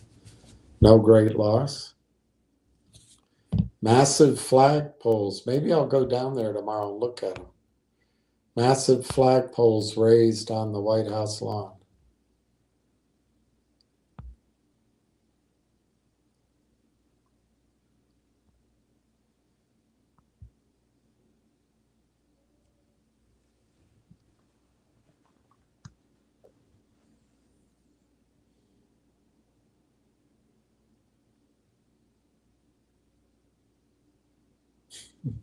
Trump. All right. I think I might call it quits. I don't know what else to talk about. Let's just look at the prices one more time. You can check the news on G-Bucks, which was important. And listen for Ham's calls.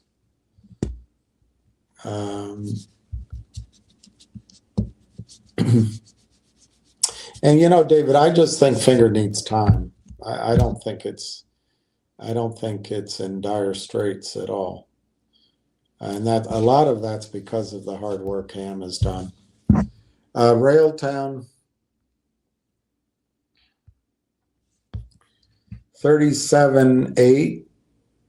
They have 39. They have 39 cents.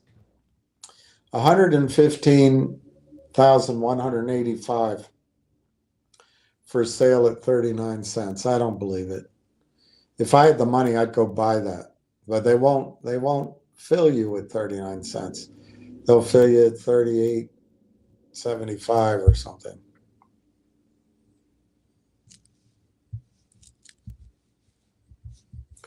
When do I expect an announcement about what? About the about finalizing the February 11th transaction. I would have expected it already. I've expected it every single day that I've woken up. Not because I know anything, just because it's been over now since June 11th. It's been over 4 months. And I just think it's important to, and the stock price is showing you, although very slowly, the stock price is showing you something's up. I mean, 2 Mondays ago or 3 Mondays ago, it was bidding 22 cents. That, you know, I think that was a short attack, but I'm not saying Railtown is a short stock. I'm not saying that.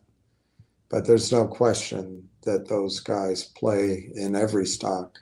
And they saw a Canadian stock that they could play with, and they probably played with a lot of Canadian stocks on a national holiday, bank holiday in Canada 2 Mondays ago.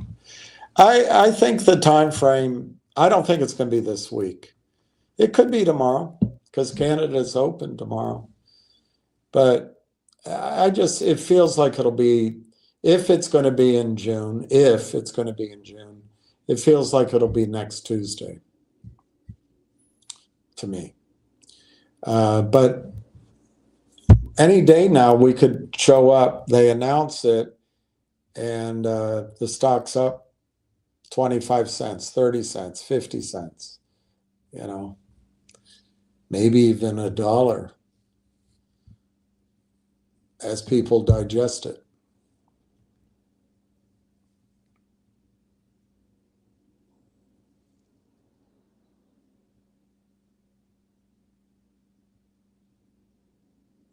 It's doing a lot of back and forthing, but the volume's not changing, so I don't think any real volume is getting accomplished.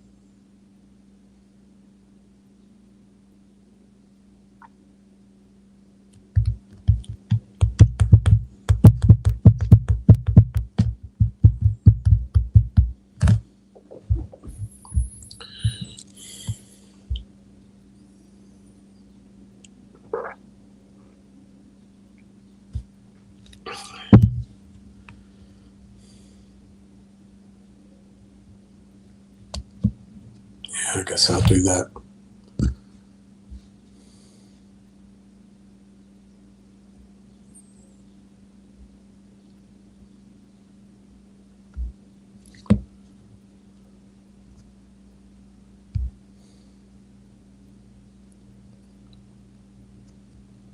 No news. No news is good news. We're not getting, we're not attacking anyone.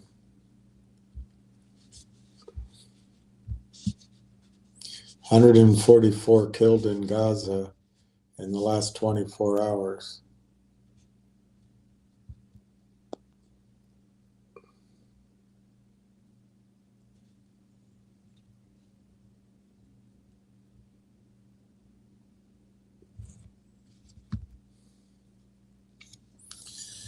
All right. I think you're going to buy 5,000 more. That's great, Mike. That's great. I wish I could buy more. Maybe I should go become a gigolo for the weekend. I'm not kidding. Just kidding. I don't have a way of buying more, but I wish I could. I am excited to, if we get let's say we get over 3 million, maybe we get more than that. It'll be exciting to have a core team together as we go forward. The unfortunate thing with Railtown might be we never sell. But we'll play that by ear. We have to play it as news comes out. But that's how strong a story I think it is. I think Railtown could be, if you include reasonable numbers for revenues, you get really high per share value of this company. And so you set up a dynamic where, just using their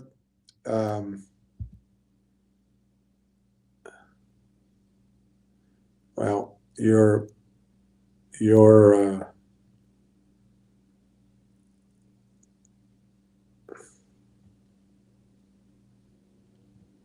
up there, just using the list of their partners that I recognize: Microsoft, NVIDIA, AMD.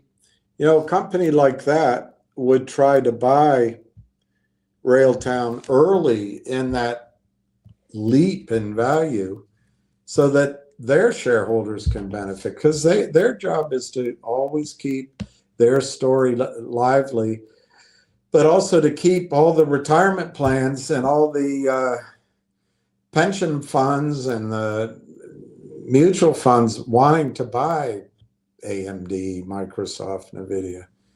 And it's gonna be a competition to stay in the AI space. 37.51 to 38.99. Are you out of your mind? All this moving around, and it doesn't change the volume. It's computers. So I take it that's why we're able to buy more. Some opportunistic shorting going on, day trading going on. It's all computerized. It gives us a chance to add to our positions. I'm not able to. I would if I could. But that's all right. That's okay. We're going to beat you anyway. 39 cents ask. Can it break 39 cents today? Is it worth? Thank you, Justin. 100 more shares. That's nice. That's very nice, Justin. Let's see what 100 shares could be worth. 100 shares could be worth paying off a credit card bill. 100 shares could be worth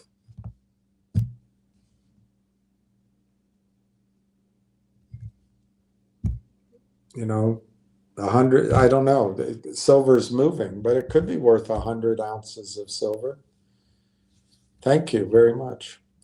37.51 to 39, 14.5 by 115, 185. Let's see if G-Bucks is rallying. They had important news yesterday. That's up 11 cents at 197. Finger is flat, basically, slightly down. I commend, again, Matthew Mall and Julie Kim. GTI is showing its true stripes. And I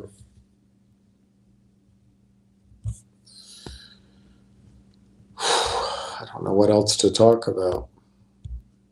I guess I can look at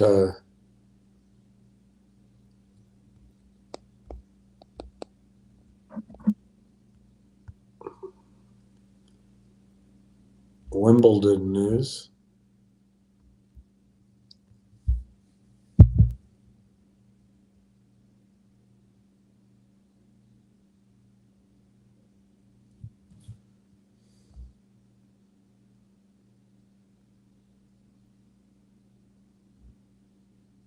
No real news about Wimbledon. 4 players withdraw. Nick Kyrgios. Yeah. And then I could also look up what Marty is saying. Already read it, I think. Could look up what, if Jim Rickards is saying anything.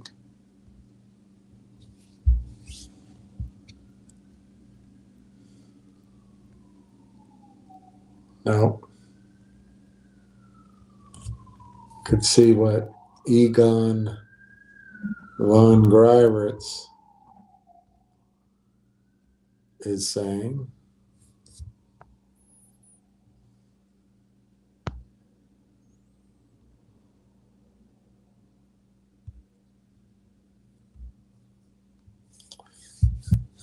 Wow, Matthew Piepenberg.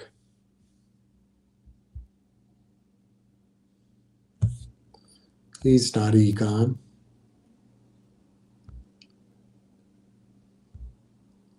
Where's Egon? Not around.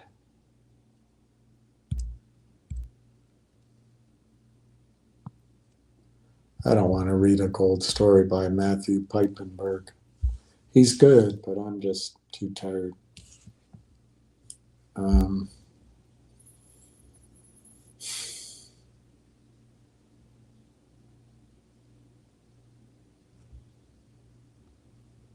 I've said it many times, we haven't started yet. We've been into gold heavily since the beginning of this century. So gold is up in most currencies about 10 times. I think the real move hasn't started yet. I think that will be exponential. Obviously, it's linked to the currencies falling, but nevertheless, I'd rather have gold than currencies. So we will see a real revaluation of gold. I always say that you don't have to be a millionaire or rich to own gold. You can buy an ounce of gold or a gram of gold, or you can buy an ounce of silver for $30, $35. So you don't have to be rich. And if you buy an ounce of gold or of silver every month, whenever you can afford it, at the end of a year or two, you have enough to manage if you live in a hyperinflationary economy, especially Venezuela. If people in Venezuela had done that, for example, they would have saved themselves, and now they're all poor. I've said it many times, and we haven't started yet. We've been into gold heavily since the beginning of this century. So gold is up in most currencies about 10 times. I think the real move hasn't started yet. I think that will be exponential. Obviously, it's linked to the currencies falling, but nevertheless, I'd rather have gold than currencies. So we will see a real revaluation of gold. I always say that you don't have to be a millionaire or rich to own gold. You can buy an ounce of gold or a gram of gold, or you can buy an ounce of silver for $30, $35.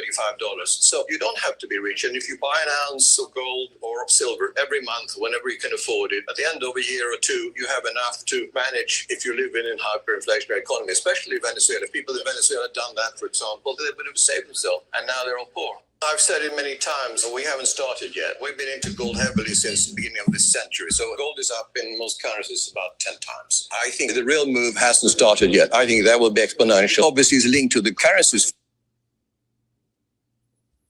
All right, you seem to be repeating yourself. Guess you can't help it.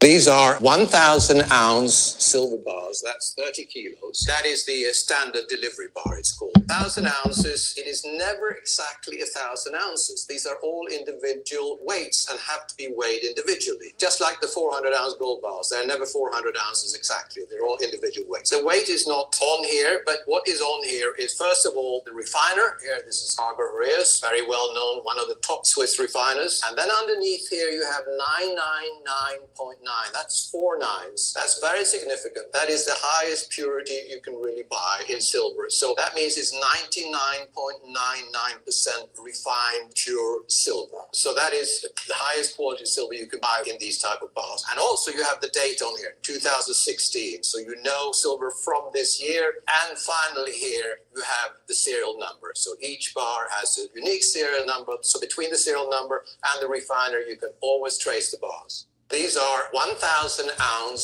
silver bars. That's 30 kilos. That is the standard delivery bar, it's called. 1,000 ounces. It is never exactly.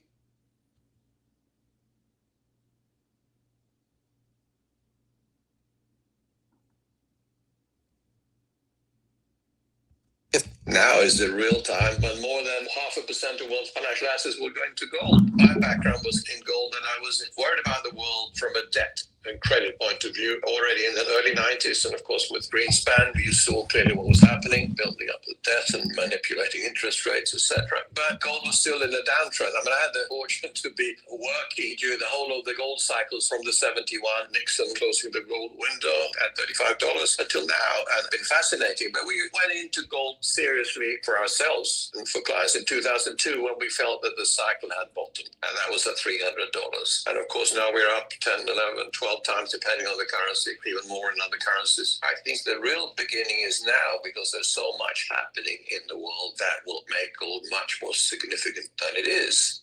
Now is the real time when more than 0.5% of world's financial assets were going to gold. My background was in gold, and I was worried about the world from a debt and credit point of view already in the early.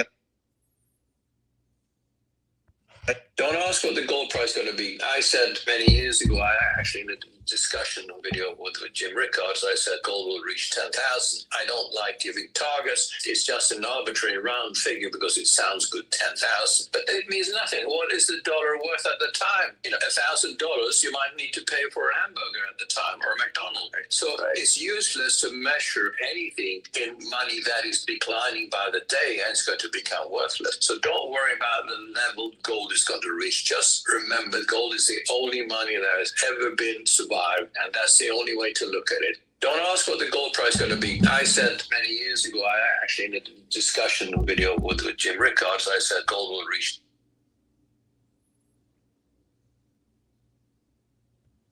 What percentage of my financial assets should I put into gold? Some people will know back in 2002 when we started, I said that you should at least have 50% of your liquid assets in gold. I mean, that is a high figure, but it was the correct figure because gold has done better than any other asset class in the last 25 years. So if I said 50% in 2002, I would say at least 50% today. That might be too much for many people. So then I would advise investors to put as much gold as you feel comfortable with. What percentage of my financial assets should I put into gold? Some people will know back in 2002 when we started, I said that you should at least have 50%.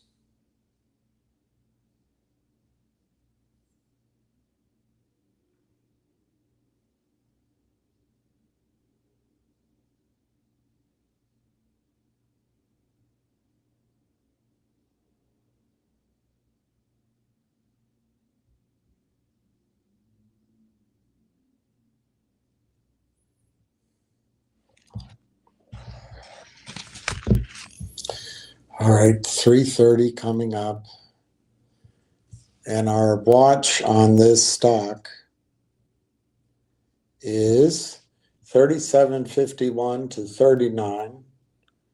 High on the day, 39. Should I try to make it till 4 o'clock? I guess I will, just to see where it closes and see if Steve finishes out his purchases as he tries to save half a penny. What brokerage are you all using to buy Railtown? RLAIF. I use, not that you're asking me, but I use Morgan Stanley. They bought E-Trade, so I use E-Trade.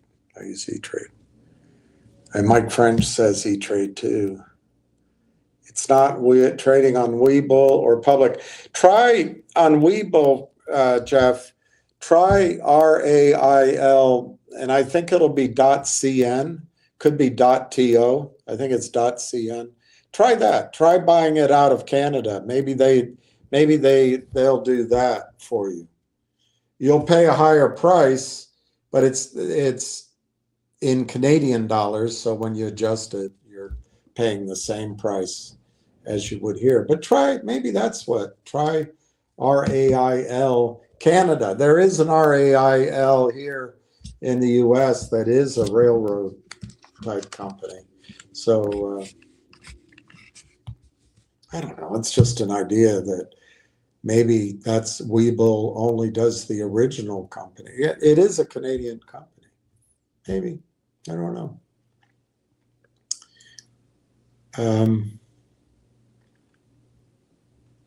I'll make a prediction. Webull will start trading this at some point. I think the bottom of Finger is $2 because of Friday's call. Yeah, yeah. You know, I think I still have a chart here that I used to talk about Finger the other day. It's not updated and it's gone. Oh no, there it is. I think that's it. Yeah, that's Finger. I actually like, you see in the yellow, that's a declining wedge. And the more it comes down, the more the rubber band is pulled. So I see with Finger the potential that it snaps back and maybe snaps back to $3, maybe 360. But I don't give that, I don't know. Is that tradable? I think it might be tradable. I think it might be tradable. But you also have to know that there could be risk down. It's hard to see it, but down to this, see that gap there? It could come down to try to fill that gap for some reason. They're going to try, the criminals will try to get it down there. And then in the middle of the chart, you'll see all this sideways action. That's kind of where I think it's going to go all summer, just sideways. But you could get a snapback first. You definitely could get a snapback. Do you see that top blue line? There's a gap right under there. To fill that gap would have to go to 360. And that'd be a hell of a thing. Killing a man. You take away everything he has and everything he's going to have. Are you yeah, I did play in high school, and I always thought, and then in college, I tried to play, but I always, I studied, and I played some and some afterwards, but not in, I couldn't qualify for the team. I'm really not tall enough to be a great tennis player, but I always enjoyed it. And we used to play a lot. I hope, we take our shirts off and play. I hope the whole thought of,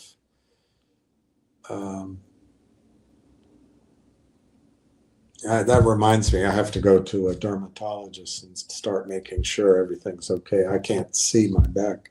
But anyway, yeah. And then when I went on, let's call it by that term, when I worked on Wall Street, I should have built in time for sports. But in retrospect, I do think it was important for networking and for building business and knowledge. But I think I built in too much time to go down and have a beer with coworkers. I should have built in time to play tennis. But I did play racquetball and handball. So I got it out that way.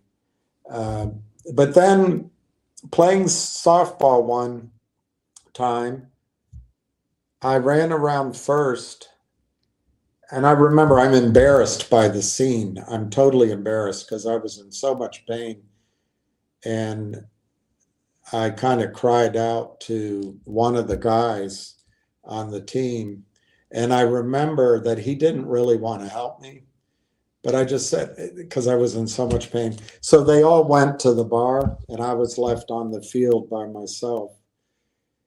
That I was kind of, I don't know, that bugs me. I would have helped whoever it was. But I had to crawl across the field to my car, and it was a Scirocco with stick shift. Oh my God, I was in so much pain. It took forever, and I got in and I drove home somehow. I had to crawl along the sidewalk and through the front door. I was sharing a house, and somehow I got into bed, and I don't know if I took painkillers, but I had to go to the doctor, and I did that by myself. So I ended up showing up at work with crutches, and thanked everybody for, helping me out. I think I told them, go ahead, but they took me at my word. I said, go ahead, don't worry about me. Everybody wanted to get to the bottom line. So, and I didn't want to burden them. So I'm being a little bit sensitive remembering it, but I told them, I'll be all right. I'll be all right. But anyway, the doctor said I couldn't do anything. It was what was it? It was a I had broken a bunch of ligaments, torn ligaments, and maybe some of those little bones, but it was something with the bottom of your leg that goes into the foot had cracked and he said, we can't do anything about it. All we can do is give you painkillers and hope it heals. And from that time on, I'm almost legend. I was probably 27.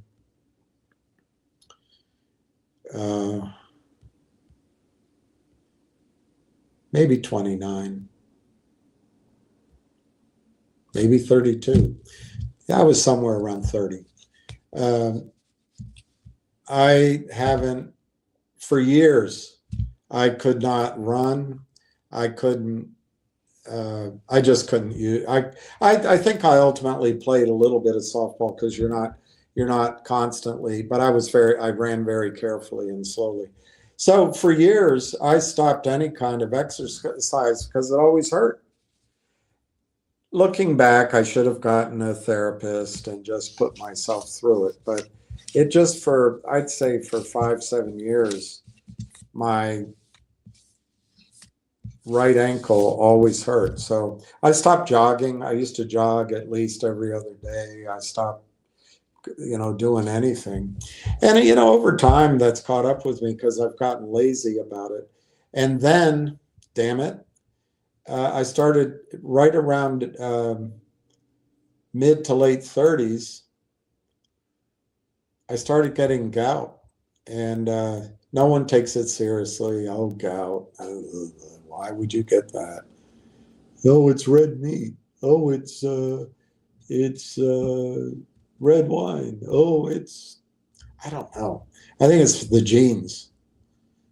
So I switched to Lee jeans from Levi's. Now my mother gets gout, not as bad as I do, and my dad even had it once. So now my problem is I'm almost legend. For 20 years I get gout, and I was reluctant. I tried it many times, but I was scared of the drugs. I don't like drugs. And it turns out allopurinol is not that bad, but culture scene. Anyway, let's not get all drawn into it. But my feet, I can't, my ankles, my feet, my knees, I can't kneel on a hard surface. Anyway, I can't play. And I don't think I could play pickleball. I wouldn't mind getting a trainer and seeing if I could get to the point where I could play pickleball. I wouldn't mind it. But if it's the choice between not doing damage to my already compromised feet and knees and going out and trying to be a hero, I'll just play it calm. I can learn golf maybe, where you just stand there and get on the cart. Yeah. Over time, particularly at first, it was the softball accident, stupid softball running around first as if you're a major leaguer. But I think it's really been gout. And I think early on I didn't prioritize it. So I'd go out with the office when I used to really make a commitment of getting to know everybody in the office and everything. So I screwed up. I didn't play. But I like tennis. I like to watch it. It's like baseball for me. When I start watching a match, I want to see it, unless it's women, and I lose my interest. That's not always true, but most of the time it's true. But baseball, I also, when I sit down to watch a game, I can sit and watch it, particularly live. I can sit and watch it all the way through. But I turned into a spectator, not a player. Anyway, that's a long answer. I'm on Schwab. What do I mean by fill the gaps? I used to think it was just silliness, but the computerized nature of trading now, I'd say 99% of the trades, 98% of the trades are done by computer. So you have a hedge fund or you have a mutual fund, and you want to establish a position. Even, I don't know about Railtown at these prices, but you want to establish a position in Verizon for some reason. You'll put it into computers, and the computers will go back and forth. The guys like Ham, for example, are friends of mine who used to have the desks were there and they do those trades. They're all gone. Everything's done by an algorithm. My friend who worked at UBS, he said, Billy, what do I do? We were younger. He said, I'm 42. They don't need me anymore. It's a young man's game, and they're moving people out for computers. That was back, 20 years ago. A little bit more.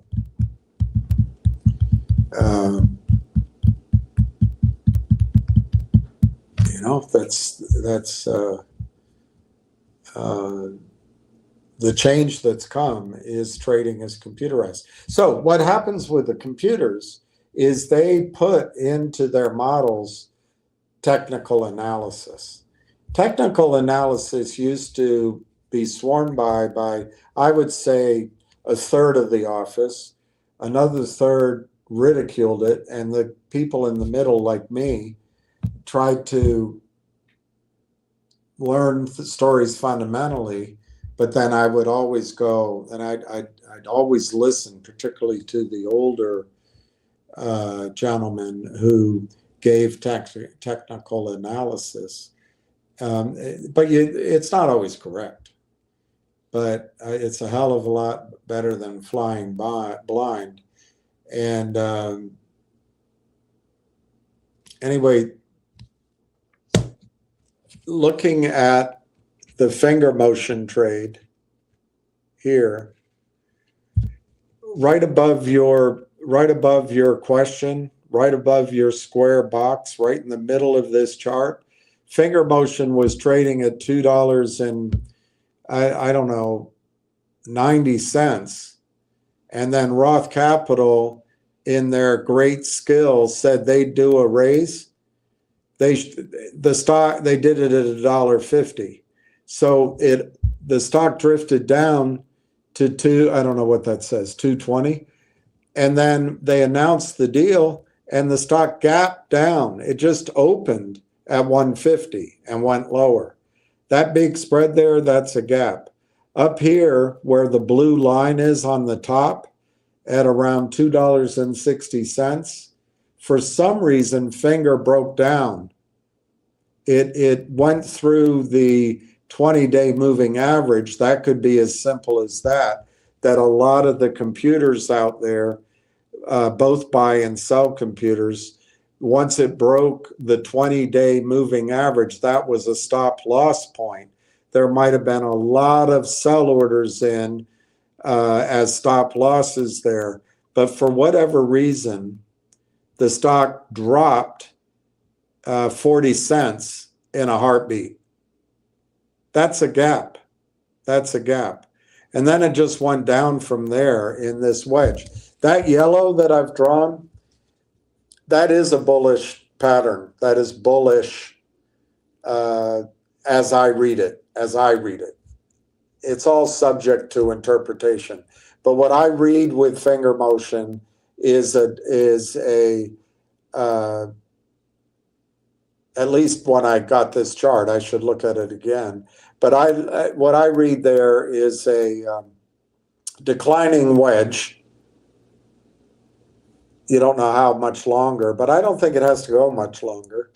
And like a rubber band being pulled back at some point, that declining wedge, it breaks out. And when it breaks out, it snaps back like a some bitch. I would say 1, 2, 3 squares. That's how I do it, by the squares. So if it broke out at, let's say 225, that'd be 1, 2, 3.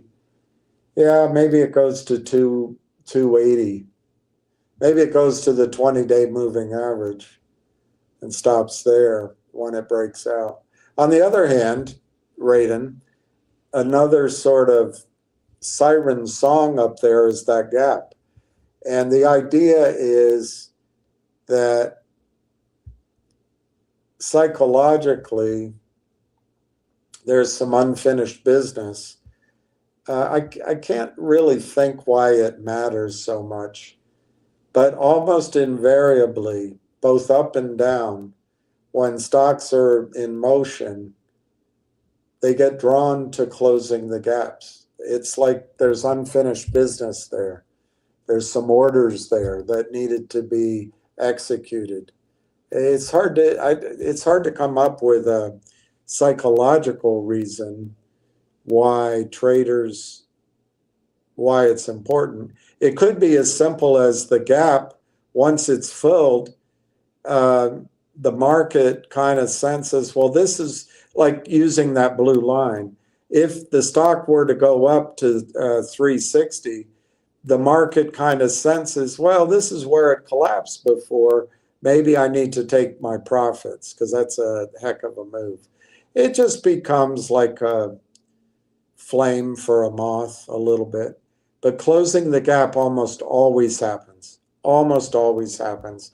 And I tend to read into charts gaps that aren't really there. In other words, sometimes you can see a lot of trading, but there's just a minuscule bit of trading, low volume, and the stock drops, but it's not a gap. Sometimes to me, I count that as a gap because I guess I like what I just said. There's some unfinished business to get done in those prices. NIX is up 25 cents now. Let me look. Well, it's got the revenue behind it, right? NIX has the revenue behind it. 188, 194. I show up 14 cents. I guess it went as high as 205, 470,000. But I'd be careful of NIX right now. I think NIX is going to take time. And you have to remember, these guys are always trying to pick your pocket. They're always trying to pick your pocket. And they do it very efficiently. It comes up, goes to, like right there, from 205 I have no idea, but let's say they got 25,000 shares off at 205. It pulls back 10 cents. And in fact, maybe even 20 cents, almost 20 cents. But let's say they get some off, they buy some back 20 cents down on 25,000 shares. I think that's $500. It could be, let me just see.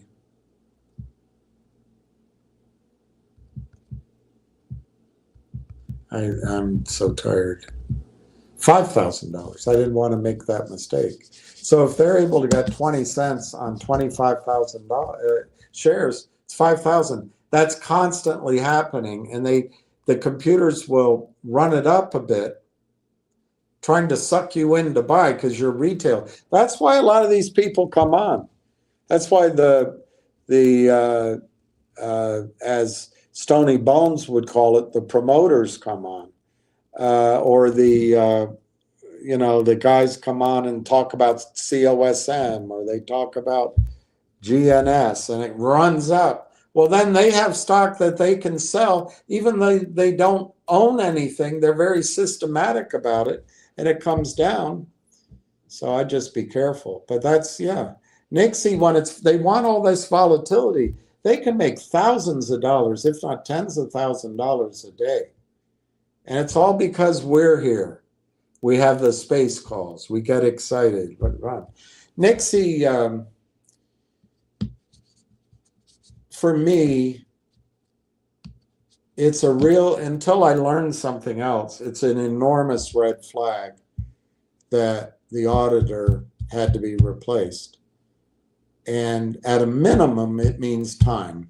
It means time. So, yeah, maybe Nixie, maybe we miss a move in Nixie. But I think, pick a move. Nixie goes back to 6. That's 3x. And we may miss that. It may happen. And what if it happened first and Railtown has a move? I'm going to go, darn it. I knew I shouldn't have. But I still made the right decision to make the switch. Why? Because Railtown, I don't know when they're going to announce that they closed that deal. Personally, I think they should have had it done by now, June 1. But any day we could wake up and they announce that deal, and Railtown is $2. Heck, Railtown could start trading for the same price as Nixie when that deal gets done. I don't know. We don't have enough information, but that certainly is what could happen. And if I'm futzing around with Nixie and Nixie takes a long time and they announce that their auditor has to be replaced, and I'm sitting there hoping Nixie goes up so I can do that quick square dance over to Railtown, I could walk in I don't walk in anymore. I just go to my computer one morning and it could be $6. So I just didn't want to risk that happening. And in that context, I made the right decision to trade out. But it's uncomfortable. It's uncomfortable watching it sometimes go up, or the very important news on G-Bucks, it's uncomfortable because, that could have an impact on the stock price. But you're never going to get it 100% right. And the risk, in my judgment, I could have seen Railtown closing out that deal 60 days after they announced it. Certainly in May. And as time kept going, because I was waiting for those two stocks to move, but as time kept getting closer to June, and then we were in June, my alarm bells were screaming. So far, I've been wrong. By 2 weeks, I've been wrong. But in the scheme of what's coming for Railtown over the next 18 months to 24 months, 2 weeks is nothing. And I would be kicking myself if I didn't own it, or if I only had if I had a balanced portfolio, I had a little bit in it and a little bit in 3, 4 others of these stocks, and waiting for them to move to come back and buy, because that was my goal. And let's see, one of them was Nixie, and let's say it goes to 5 on revenues, maybe mid-July, but by that time Nixie could be 7. Railtown could be 7, and then to cross it, I would have been much more disappointed with myself to be in that position than if I were in the position of, hey, I didn't thread the needle as well as I could. I swapped out, made sure I had as much Railtown as I could afford before they announced that deal, and the stock goes up the S curve. Do you know what an S curve is? Let me see if I can find one for you.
It might not exist anymore. It might not exist anymore. It's going to be delisted. Oh, God. They destroy everything. They destroy. Oh, gosh. This was a great company, and now it's half a penny. They just destroy everything. Oh, my gosh.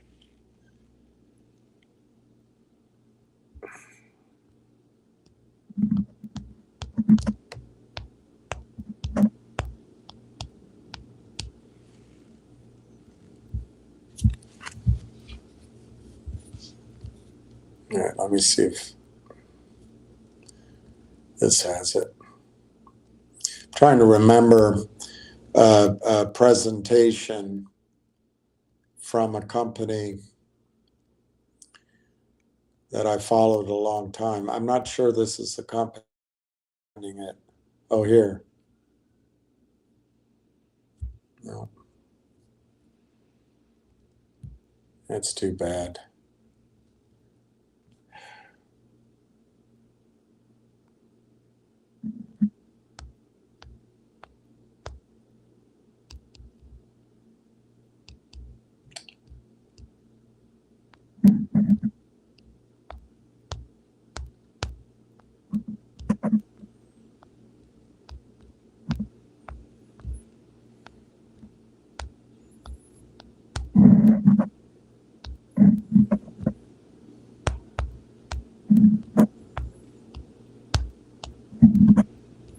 See, I don't know if I can find this. Ah, here. McKinsey & Co. Maybe they have a chart. Let's see if they do. Accept all cookies. Cookie. Accept all cookies, cookie. They don't have a chart to show you. It's a good article. Wouldn't mind reading it. But show a chart. Great article. I'll send that one to myself.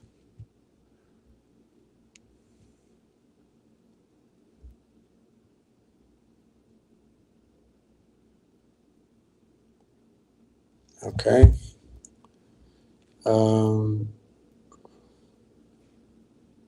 Causeway curve. Causeway curve. It's not a causeway curve. Just show me the bloody curve. I have something to show. All right, value creation curve.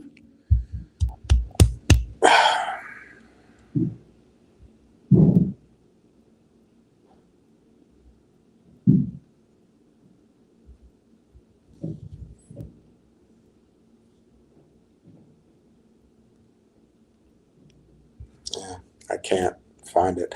I just have to draw it, and it doesn't seem to get into anybody's head when I draw it. So I feel like if I could find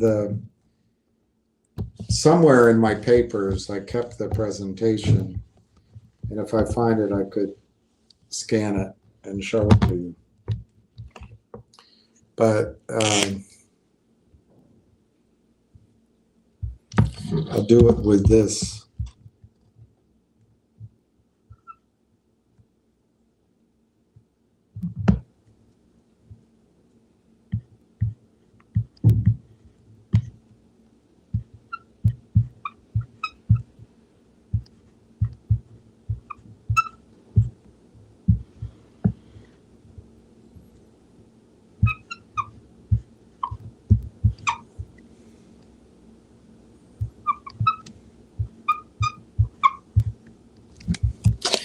So for 5 years, Railtown has been 35 cents. I don't know what it has, but it's been going back and forth. This is from the idea to friends and family to angel round, and it's all been R&D.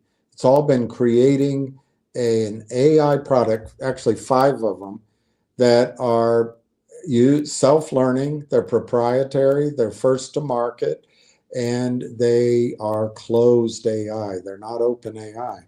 Well, then you go into the commercialization phase, and all of a sudden,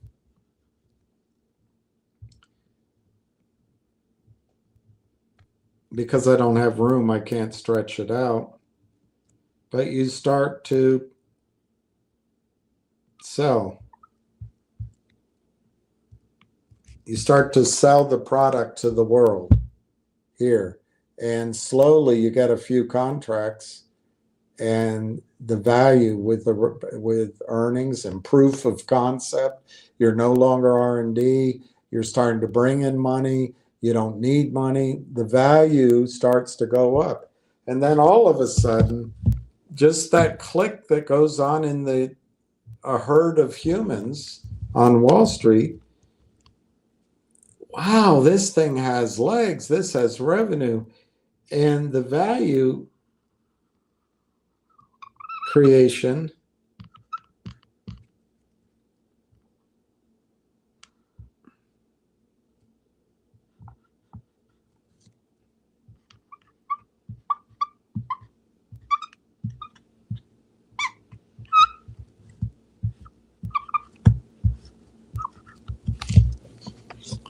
goes up like a son of a bug.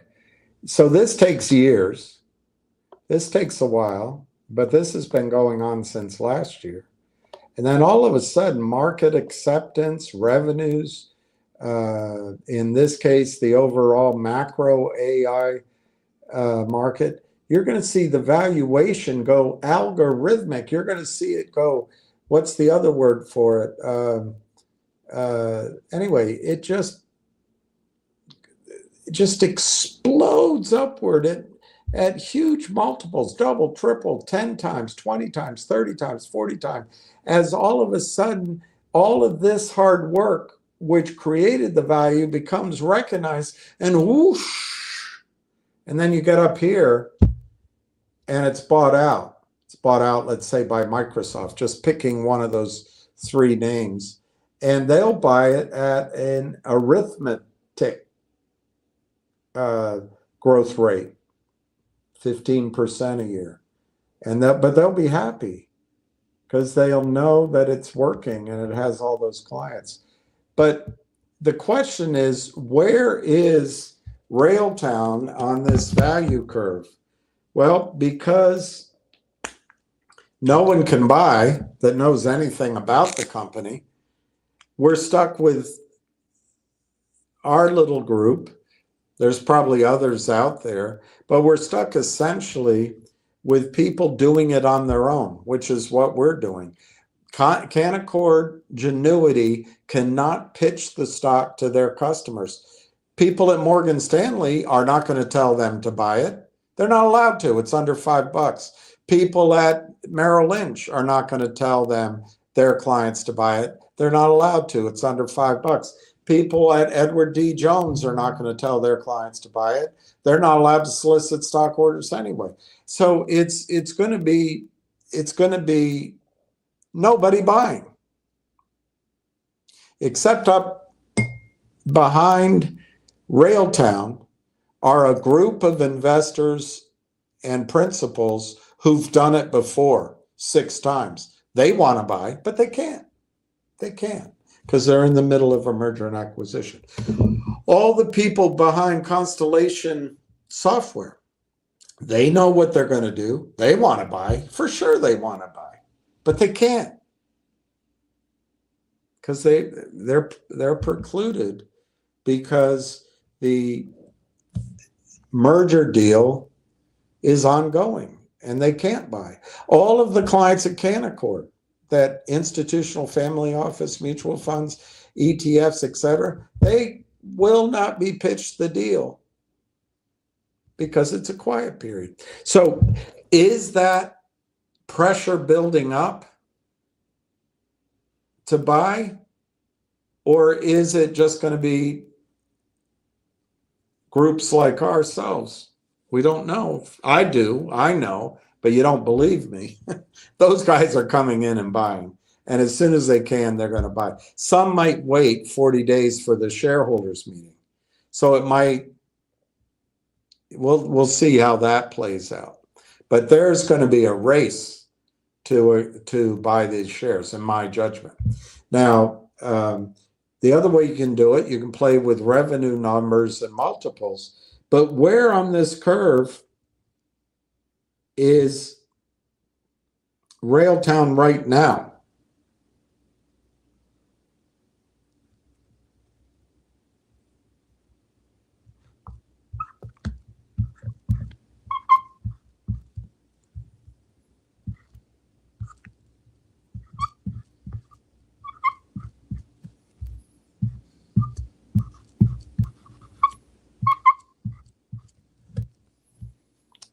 This is as good a projection as any.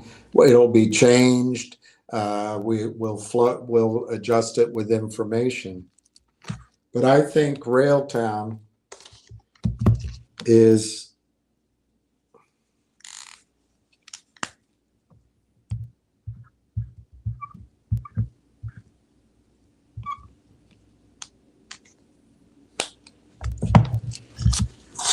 it's 40 cents right now. It's 40 cents right now. When they can come by, I think it jumps to $4. That's where I think the stock should be right now. Now, will it go straight up? It might go 75 cents, $1, $1.25. It might stall at $2. Maybe they get a deal or two done, or a financing, who knows, $2.53. They could any of those levels. But my own target is $4, and I've given you it over and over again how I came up with it. From $4, that's the new launch. That's not the end. That's the beginning of the beginning.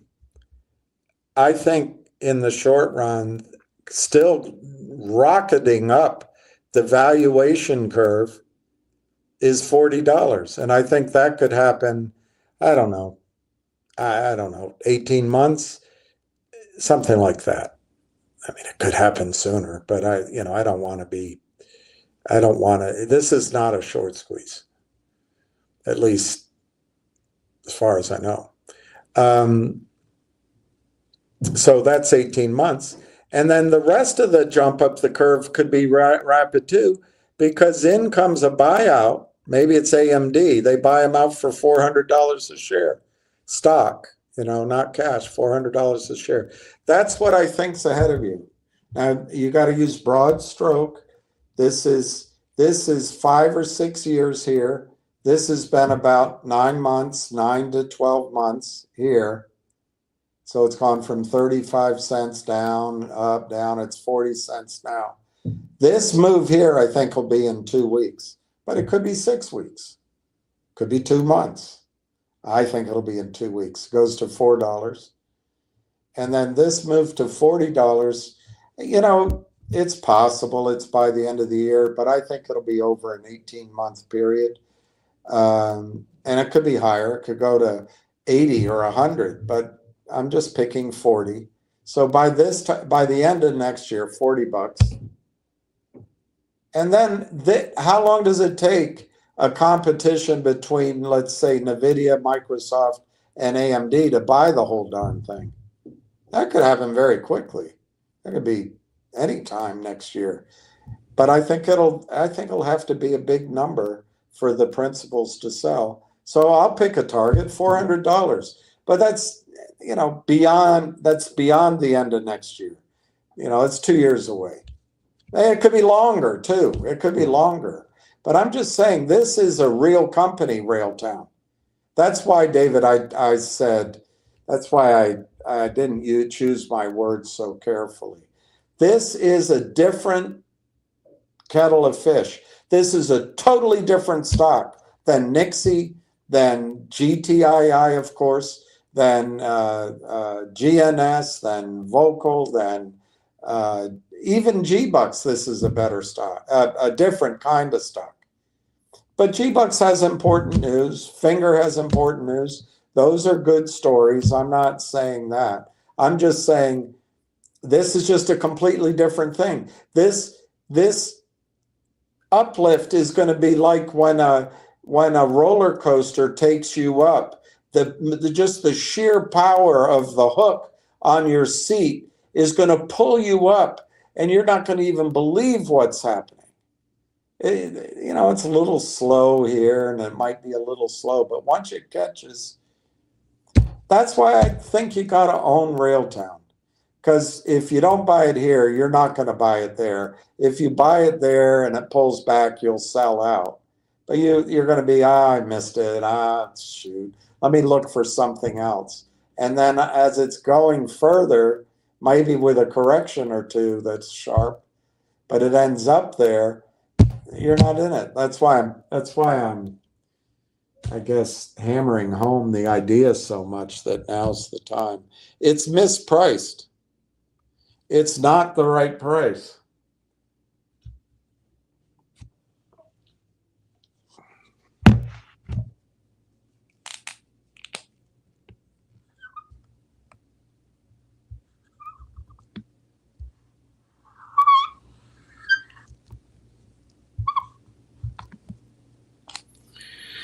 It's my target. It's my target. But I could be wrong both directions. I could be wrong front, it doesn't go that high. I could be wrong, it goes higher. But that's my target, and that's where it should be right now. They already have commercial, they're already in the commercial phase. They've made all these announcements. Nobody can buy it. There's no price discovery. I think this is where it starts from. Then there's research. Then the brokers can start buying. ETFs can start buying. All the money on Wall Street that's going to be flowing to AI will come through various products to buy AI. And, I'm telling you, this right here could happen any morning. And that's why futzing around makes no sense to me. It also could take 3 weeks, but it could happen in a morning. I think it's more likely, now that I know about the shareholder, that it's going to be 2 distinct trips. Like it'll go from 40 cents up to maybe $2 and maybe on its way to $3, $4, $5, $6. That'll be one trip. And then after the shareholders meeting and all these big pools of money come in, maybe from 6 or 7 it pulls back a little, or maybe it just stays there, and when they come in it then is going to 10 or 12. I don't know. There's not enough information yet to quite suss all that out. All I can tell you, the stock is going up. It's not going to be 40 cents in my judgment. It's not going to be 40 cents for very much longer.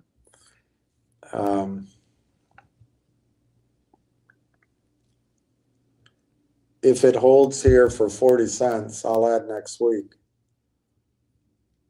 Yeah, exactly, Giuseppe. If you've already got a position, it might not be your full position, but if it moves, it moves. I don't feel like I have a full position, but it's just because I don't have the money. But you're right. If it runs, I'm going to feel, well, at least I have what I have. You're exactly right. Kevin Malone posted a bombshell coming in, I guess, in quantum. I don't know who Kevin Malone is. I would guess he's a basketball player. Coming in quantum, probably. Quantum, you're right. How's your gout lately? It wasn't good yesterday. I've been feeling a little stressed. I don't sleep well. I don't like what's going on in the dynamics since, I don't know, about 6, 7 weeks now, 8 weeks, about in the market, where I feel like I've been talking about, I think, pretty fairly things in different stocks. I won't mention their names, but there's a lot of pull the other way, and I get a lot of feedback, basically shut the F up. And it's disappointing. It's personal, and it's stressful thinking about it. So maybe that's it. But stress in general, the waiting, there's a conference I wanted to go to. I wanted to go to London. Anyway, it's just waiting. And the war is stressful for me. I think my isolation is not a perfect situation either. And I admit that there's a cycle regarding gout where I can't really exercise. I took a walk today, but it was painful. Yeah, but I have gout. I have it in my left foot right now. And I feel it in my ankles. And, it's not the greatest thing. But thank you for asking. I mean, it's my cross to bear. Not everybody has something. All right. PS71. You know why he has time to do that?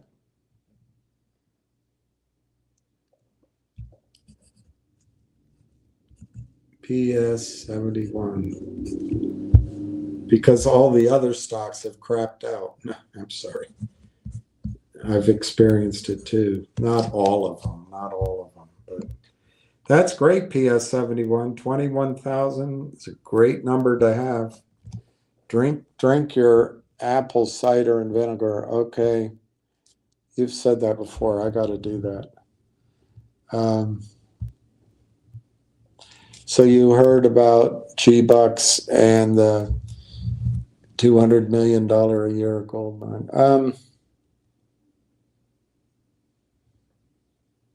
You know what? Since you put that up, let's get it in the record. What was announced without any comment,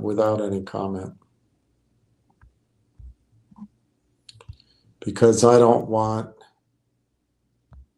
to come across like I said what you said.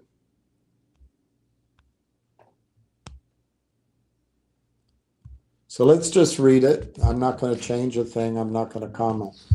Last night, GiveBucks announced, GiveBucks Inc. finalizes agreement to acquire Charterhouse Financial, AU, the symbol for gold, and affirms plans to launch gold-backed expansion initiative. Newport Beach, California. GiveBucks, a publicly traded super app and charitable giving platform, today announced it has finalized the agreement to acquire Charterhouse Financial, AU. The transaction will be completed by July 13, 2025, provided definitive share exchange agreement whereby GiveBucks acquired 100% of the issued and outstanding shares of Charterhouse Limited in exchange for shares of GiveBucks common stock. Read exactly as it's written. By partnering with GiveBucks, the Charterhouse plans to expand participation in gold-backed financial benefits through the GiveBucks super app. By integrating Charterhouse with the GiveBucks platform, it will help broaden access to gold-backed benefits for years. The hope is that operating Charterhouse as a wholly owned subsidiary, it will generate multiple revenue streams. The founder of Charterhouse previously, Anthony Capazzi, has over 25 years of experience in the gold markets and has played a key role in several large financial transactions. He brings experience in municipal and corporate finance, institutional banking, and executive leadership. Anthony Capazzi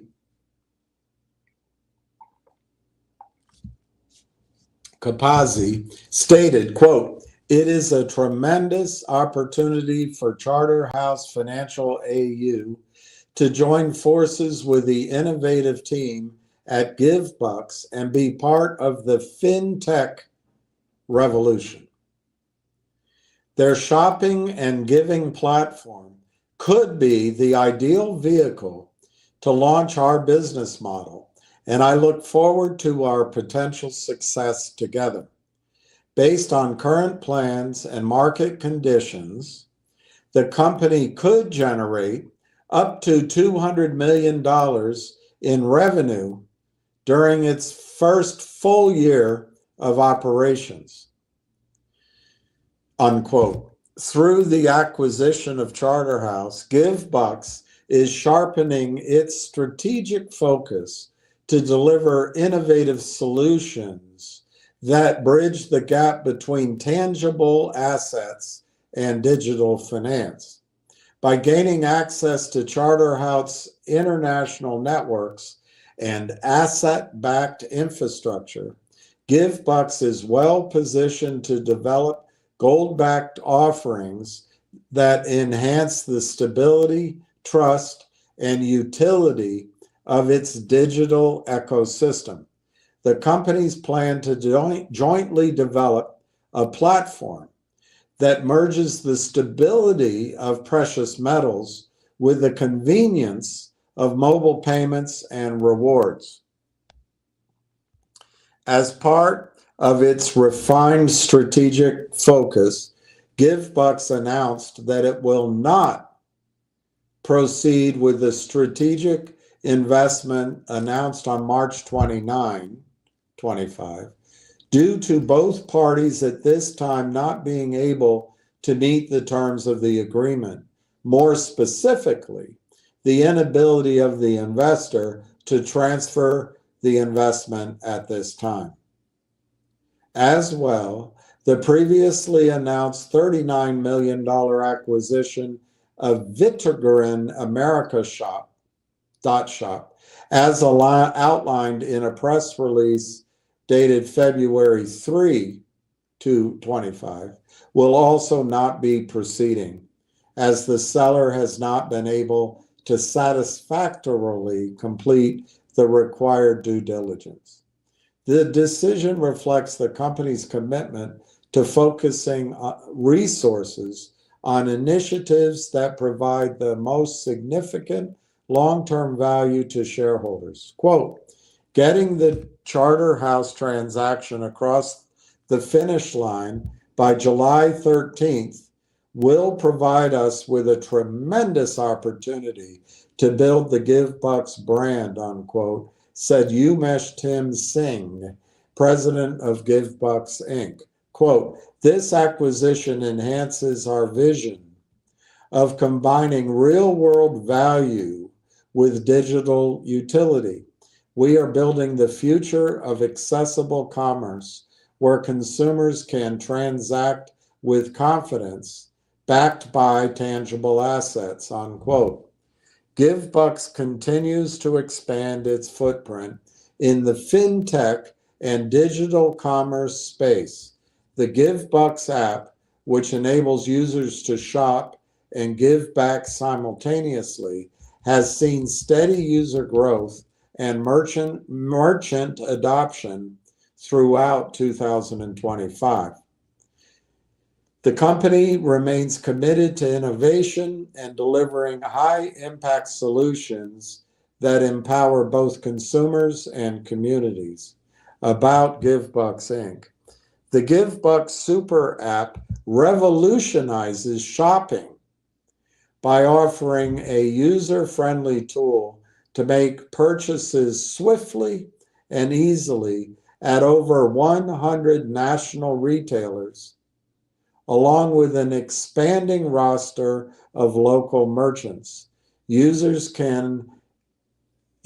earn cash back on every purchase, a portion of which can be directed towards a charity of their choice, embodying GiveBucks Inc.'s commitment to, quote unquote, give back. The GiveBucks Super App is free to use and available at Google Play Store, Android, and the Apple App Store, iOS. The GiveBucks Super App is constantly evolving and adding new enhancements and functionalities, including social networking, e-commerce, banking, messaging, food delivery, and transportation. GiveBucks is forging a new path in e-commerce and charitable giving and aspires to build the largest community of givers, first in the United States and eventually worldwide. For more details and regular updates, visit givebucks.com. That was the news release, so now what? And I'm not going to make any editorial comment. Oh, Steve, I wish you had finished it out. I wish you had finished it out. But Friday might be good, Steve. You could end up proving me wrong, and Friday is a perfect day. But man, the risk you're taking. But still, that's awesome. That is awesome. That's a huge position. So now it's between, do you get to 800 or do you get to 700? It's basically what's ahead of us, depending on the price of Railtown. Amazing. Steve, that's absolutely amazing. You're going to be like a small institution, and there's going to be people out there that want to own that many shares, and they're not going to be able to buy it at any price unless they make a deal with the company, but they're not going to be able to buy it. I don't know. I don't know the exact cutoff, but it could be $10 or $15. But I picked at first I picked $3.50. I guess now my number's going to be $4.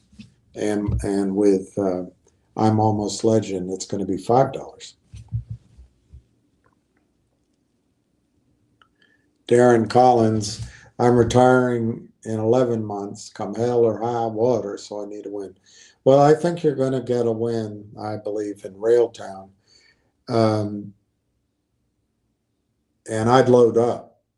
I can't give you financial advice, but I would just load up. If you need your money in 11 months, if you load up, and that's up to you, you'll have some you can sell if it goes 10x or 12x or 15x and keep a good core position. I think Railtown is something you may be your friend in your retirement. Now, I got to caution. I think the stock market is still going to go to these tremendous highs. I think the S&P, my numbers are high, I admit that. But I've been saying this for months. I think the S&P is going to go to 8,500, the Dow to 65,000, NASDAQ to 30,000, Russell to 4,000, gold to 5,000, silver to 120. And it could happen this summer. It could take till January. But once that happens, sometime next year, there could be a crash in the overall financial markets.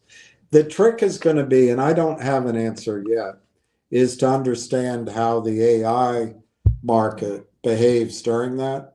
It can be strong even with that happening. But on the other hand, we may want to sidestep that. It's too soon to tell because the bust up may not occur. The bust up may not occur. Now, the other thing is silver in retirement. I think you need to own some silver or gold, possibly platinum. But I like the two monetary metals. Platinum it looks like it has a hell of a run ahead of it. There's a downward wedge in that chart. I don't know if I have that here. Probably took it down. No, maybe that's it. Yeah, there's the platinum gold ratio. Platinum is gonna go up, I think, all the way to its previous highs. I don't know what that ratio means because I can't read it. But when this ratio changes, and I think it's happening right now, I think platinum is going to zoom upward. And I don't even follow platinum, but you're always welcome to take a break in New Orleans before it goes underwater. That's terrible. How can you say that? I spent a lot of time in New Orleans. I love New Orleans. Love it. Absolutely love it. There's right next to not far away from the courthouse, but right next to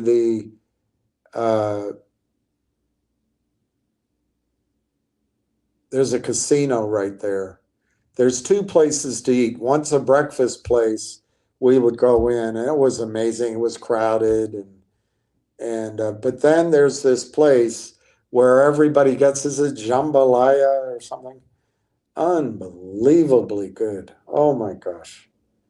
We ate there all the time. That's when I learned that the judges and the lawyers who get all combative in court, they're best friends afterward. I'm the sucker providing the capital, and my company who's being ripped apart is the flesh and blood they eat down in New Orleans. It was Judge Brown. And anyway, it was his court long ago. I love New Orleans. And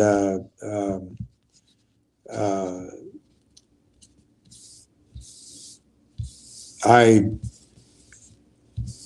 never really enjoyed the drinking part of it, even when I was drinking. I didn't enjoy that part. But I loved the jazz. I loved the old churches. I loved the way the city was laid out. I love getting that, everybody goes there, that place with the coffee and the ponchiki, the deep fried, powdery, sugary things. But I liked that. I just enjoyed New Orleans immensely. It's a little bit frightening when you look at the levees and you realize that the whole bloody thing is under seawater or under river water. It's under the level. there was a company I raised money for that had its offices on the other side of Lake Pontchartrain. And we used to drive across that causeway for meetings. And yeah, I've spent a lot of, and then I had a girlfriend, really I did. I saw Bobby Blue Bland, I remember. They right next to that live place, I forget the name of it now. There's a restaurant that's been there forever that sells shrimp, and we went there and just loved it. But I remember that Bobby Blue Bland concert is one of the best I've ever been. I landed, took a taxi, it was hot, got in there, it was still hot, but man, the music was amazing. It was amazing. Yeah, I love New Orleans. You're in a and then there's a place of restaurants as you go towards the university on the train. You're in a great city. You're in an awesome city. Hey, I am almost legend. Let's say for whatever reason the rail LOI hasn't been issued before the end of the month quarter. Do you see it continuing to trade sideways?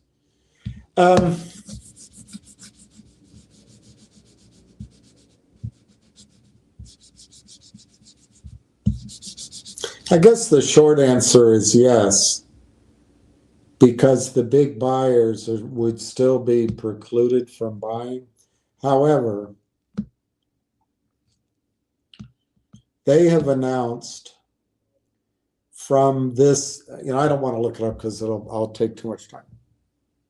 I'll just bore people. I don't mind answering.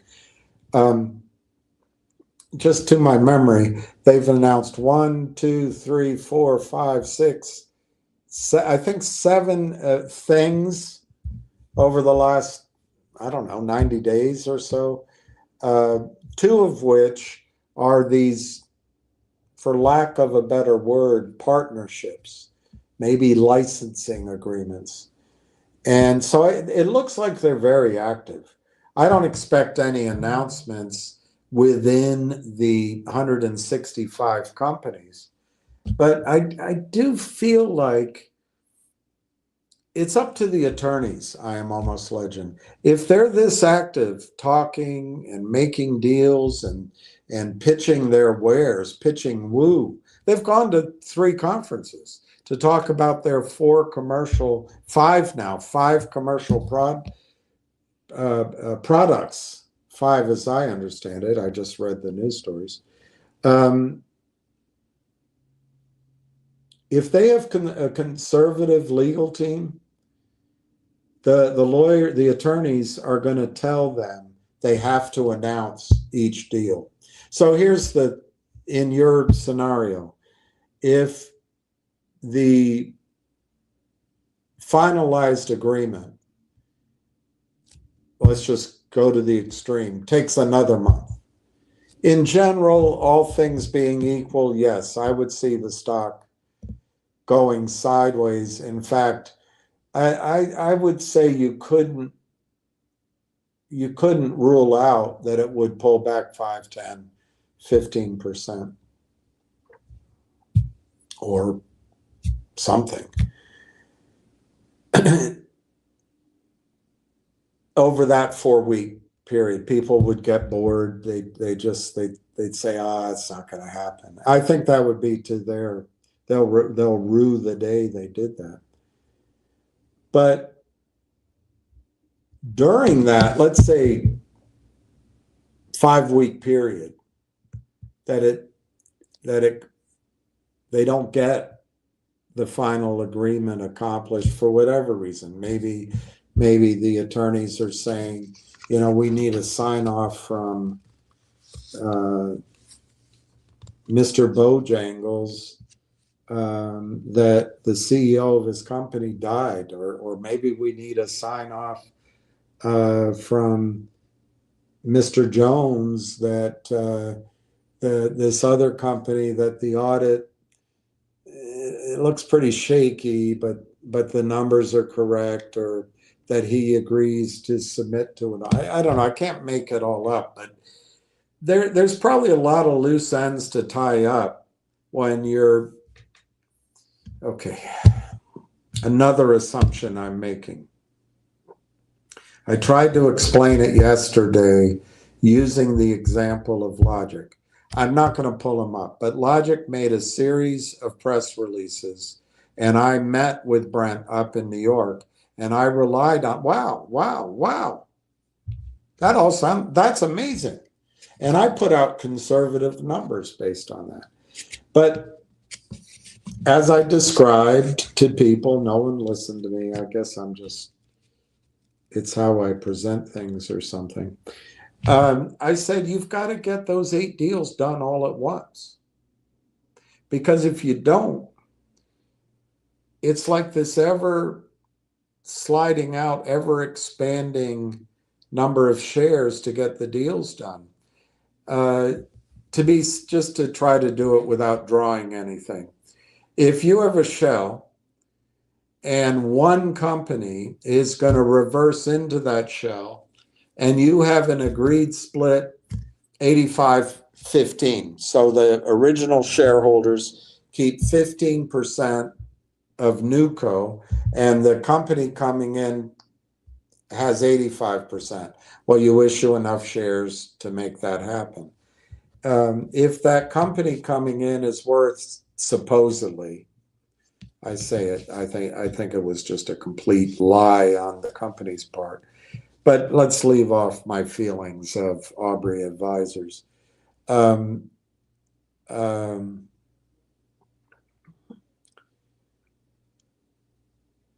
If you just have one company coming in worth $1 billion,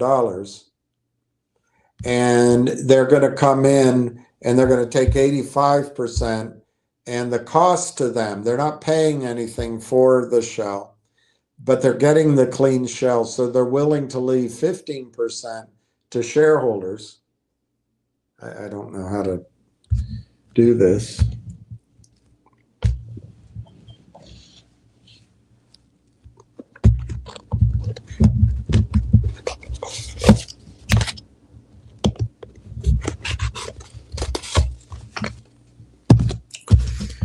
There's the shell, and the one company comes in and takes it over and leaves 15% for the original shareholders. The new company has the remainder, 85-15. Well, if it's $1 billion, you can quickly extrapolate. The $1 billion probably comes down a little bit, but you can figure out that 15%. Everyone gets to work. The share price is great. You move forward. But as Brent put it out, he was going to bring 7 or 8 companies together to, he was going to bring 7 or 8 companies together to get $1 billion. So what he did is he made a deal with the first company, who I think was in cahoots with Aubrey, but it was only 10% of that billion. So this is what they did. I don't remember the split. 85-15. Well, there you go. That's only one of the companies. Then the other company comes along and says, well, you promised me I'd get in at the same price and I'd have 85% of the company. But now this company wants to come in.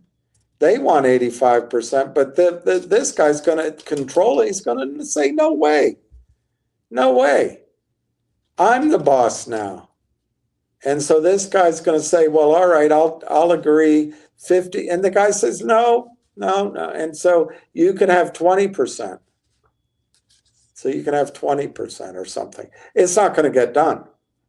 It won't get done. So the other thing is, if you do get it done, to get 85%, it's going to be this expanding nightmare of shares. Each of them wants 85%. It's just going to expand and expand. And the point is, you got to get all 8 done at the same time. And Brent didn't do that. Didn't do it. My opinion is, and I can't prove this, I don't talk to them, but my opinion, the AI Partners has 165 companies. It has the design to roll up the best. I saw it on Twitter from a credible source. They already have 400 million in revenue. So if once they close the deal, the idea is they're going to roll up the best of the best. And it's like any other thing in law of large numbers. I think 165 is a large number. 80% of the revenue comes from 20% of the companies. You know, it's roughly 30, 35 companies do 80% of the revenue, 300 million or whatever. So my guess is they're not going to make the mistake Brent did and just say, we're going to do 8 of these and then they'll roll them up. I'll give up control after the first one and it'll happen. Yeah, it's not going to happen. He needed to negotiate with all at the same time so that the price was favorable, not only for shareholders, but favorable for each of the CEO's shareholders. And then the combined came out of the box as a big value company. It was the best for all. Instead, somehow he got convinced, probably by Aubrey advisors, this was the way to do it. So my point is, and if I'm not explaining it, it doesn't change that the way I view it. It's just I'm not doing a good job of explaining it. I bet these guys that are putting this all together, I bet because they've done it before, I bet they see what I see. So I think they realize that they need to make their deal. I don't know what the number is, 30 companies, 20 companies. They got to make their deals. So that when they come out of the gate, that thing is, I don't know if it's a behemoth, as my dad liked to call things, particularly people he looked at. My brother told me he'd look out the window and I don't know, the behemoth. Or I don't know if it'll be gigantic, but at least it has a size and momentum and revenue that the criminals can't destroy it. And in fact, it becomes the party everyone wants to attend. So anyway, I'm sure I did a bad job explaining it, but I believe the reason, as I've thought it through, the reason this thing is taking so long is they're making a deal with that core group of companies. Yes, they are acquiring AI Partners, but they want to roll up that first core group to make the furnace roar.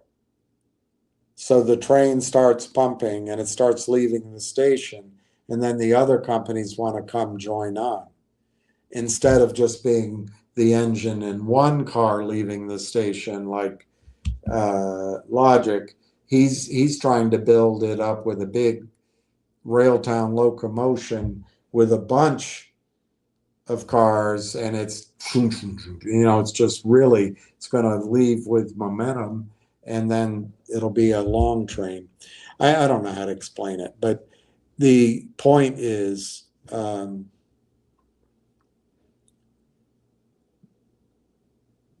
well, it both goes with what you're suggesting. Maybe it does take longer than I thought, but I think it'll be good for a good reason. I think it'll come out of the gate with a bunch of the companies wrapped up.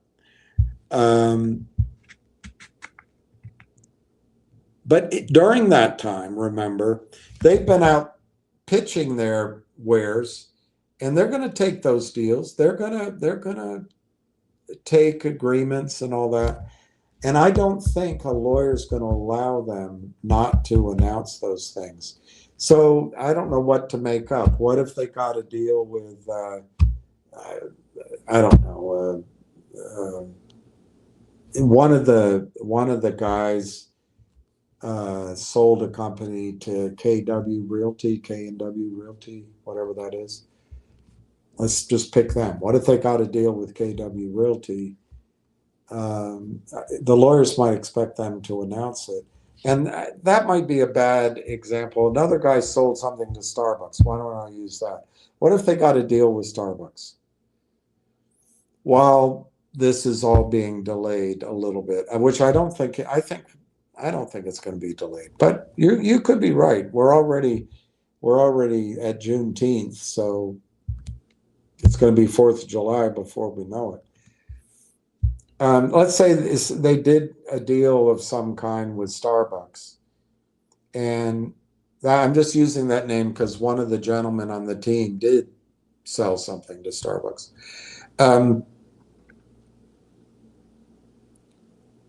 If that came in, I think they'd have to announce it. Would that be enough to make the stock go up? That's my point. I think there are going to be other announcements away. Potentially, anyway. I don't know, but potentially there could be other announcements that come in away from that merger. I mean, they've already announced 2. Can they announce another one by then? Maybe. If it takes a long time, do they announce 3 more? Maybe. And then that's 5 announcements. And then if one of them's, I made it up, one of them's a brand name that everybody knows. When does the cumulative effect cause buying? I don't know. It's a risk. That's all I'm saying.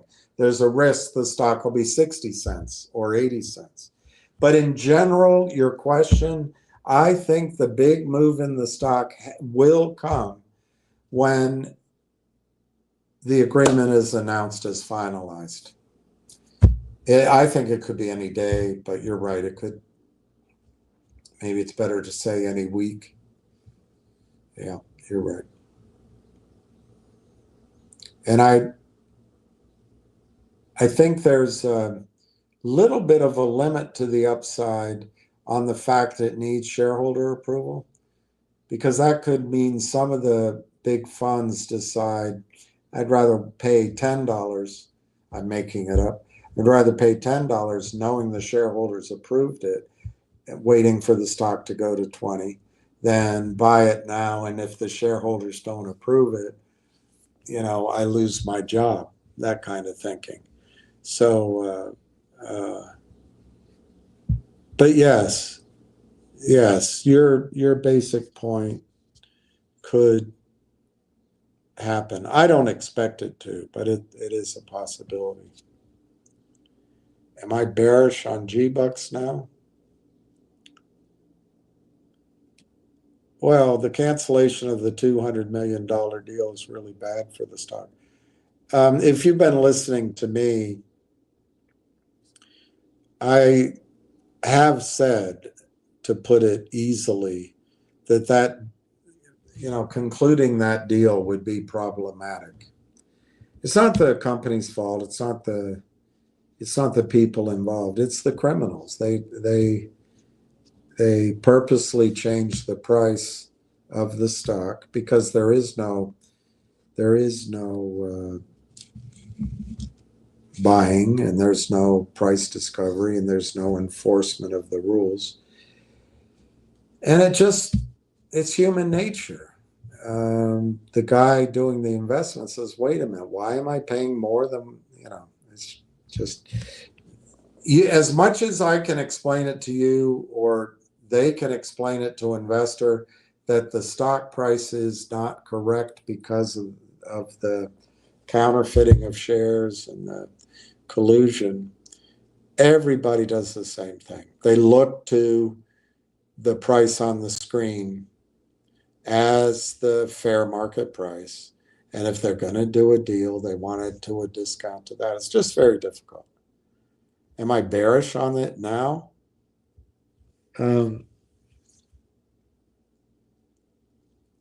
I don't think I've ever, I'm not going to answer that question. I'm not going to answer that question. It's too, I'm just not going to answer that question right now. Hey, Augustine, Sam Guest. All right, Sam, the man. Sam, the man? What rhymes with Sam? Sam I am? Sam Guest is now 3,200. Awesome. Congratulations.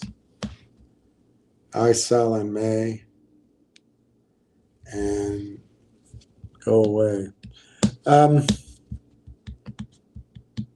I don't think it's going to be that way this year. The market's already screaming higher. The markets climb a wall of worry.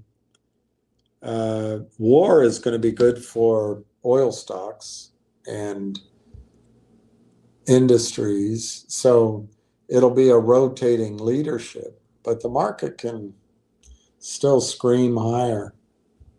Oh, Lord. Oh, God. Trump rushed to Situation Room as Iran is plunged into darkness after government jet fled to Oman. It must be great living with a neighbor like Israel.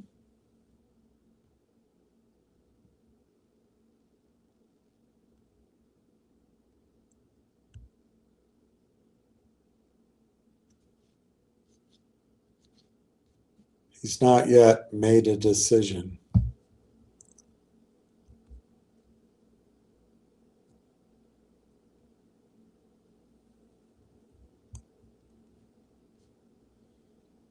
Three Iranian planes landed on Wednesday in the capital of Oman. Al Jazeera verified flight data that showed two Iranian government planes and one from Iran's privately owned Mirage Airlines landing in Muscat. That's not very far away from Israel.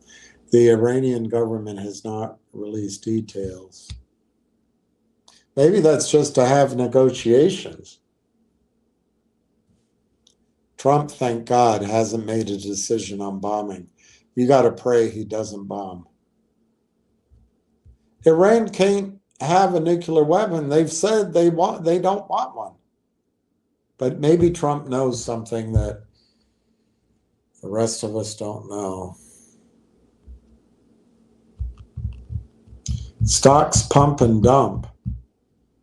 Who's doing that to the market? Somebody's pumping and dumping the whole market? As Powell pessimisms Trump's Iran optimism. Near total internet blackout in Iran as Israel has control of the skies.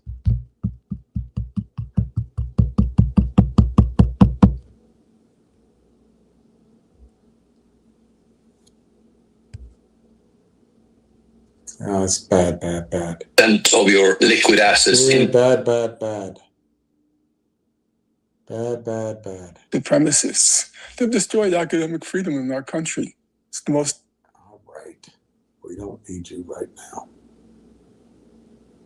Oh, God. Trump warns Iran it's too late for talks. All-out war imminent.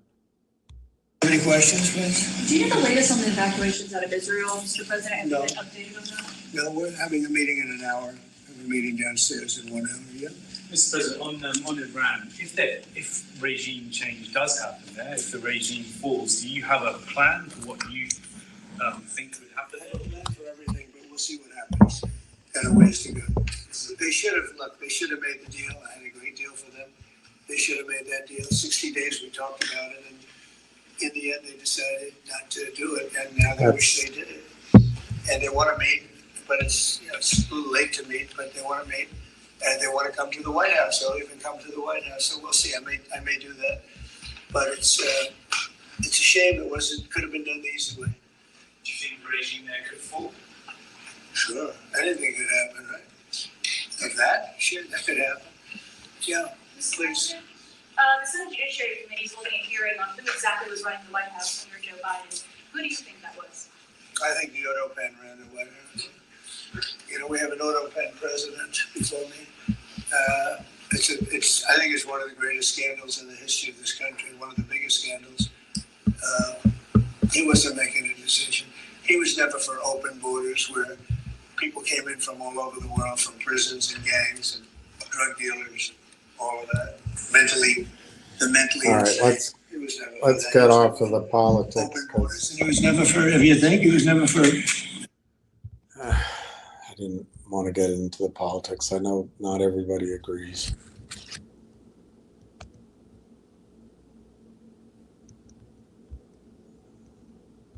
Iran crippled. Israel destroys Iranian air forces. U.S. warships escape Persian Gulf.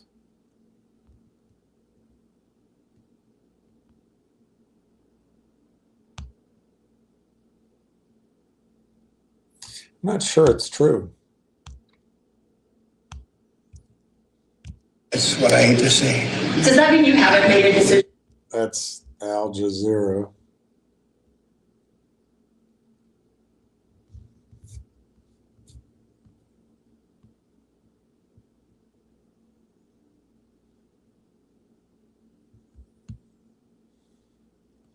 Just gotta pray. Just gotta pray he makes the right decision.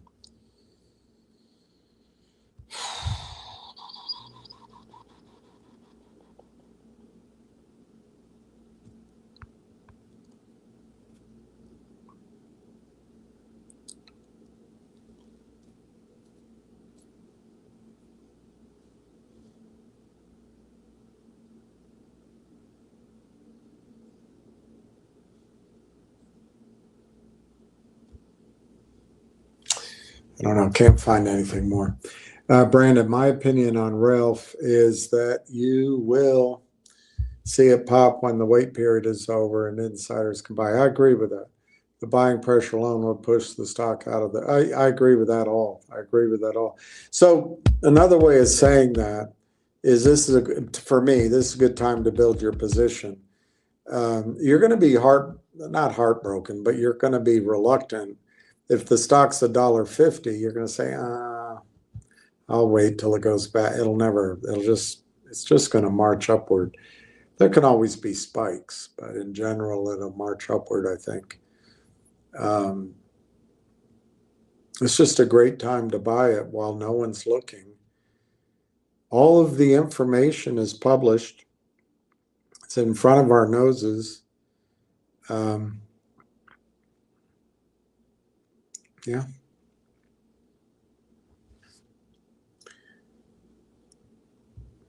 Good afternoon. We'll be buying more Friday, waiting for E-Trade to clear money. Yeah, buying a big chunk. Good for you. I think Friday might be, look, tomorrow we're closed, but Canada's open, so there's always a chance there'll be news tomorrow in Canada. But I think Friday's going to be quiet. If I had to guess, they're not going to put any news out this week. It'll be next week, Tuesday maybe, if there is any news. So I think you'll be able to get your position on Friday. And I keep coming on about it because I'm surprised how much time there is here. But I think it's good for all of us to build a position. And I think people are going to be grateful they have their position. Led by Steve. King Kong Steve.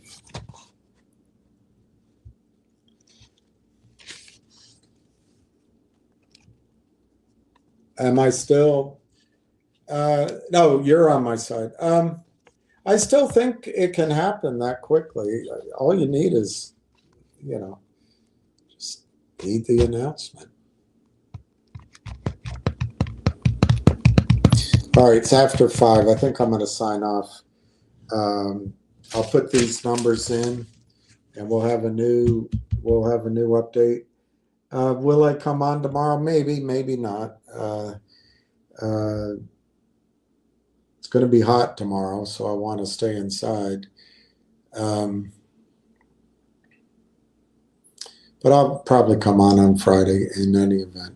Let's pray there's no war, or at least we don't get involved. Because if we get involved, you can say goodbye to oil out of the Middle East, and you can say goodbye. You got to hurry up and adjust life. Are you aware many companies are facing cybersecurity threats? Oh, I didn't know that. I didn't know that. Yeah, I assume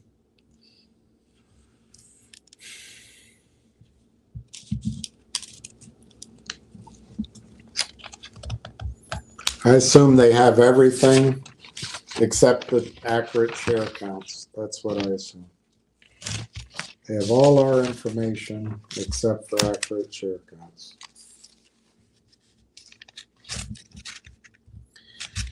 So anyway, I'm going to say goodnight. I wish everyone well. Thank you for joining in. And after Railtown changes price, I may change how I do these things. But for now, I just want to put constant information in front of you that it's kind of, in my judgment, a buy all you can price for Railtown. Later on, you can make adjustments as you see fit. But why don't we leave it there? And peace, love, and happiness.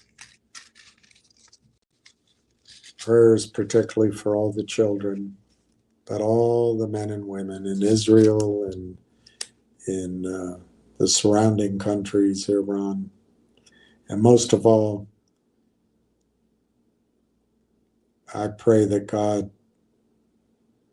softens Trump's heart so he can hear peace. So he can hear peace. Anyway, ciao, everybody.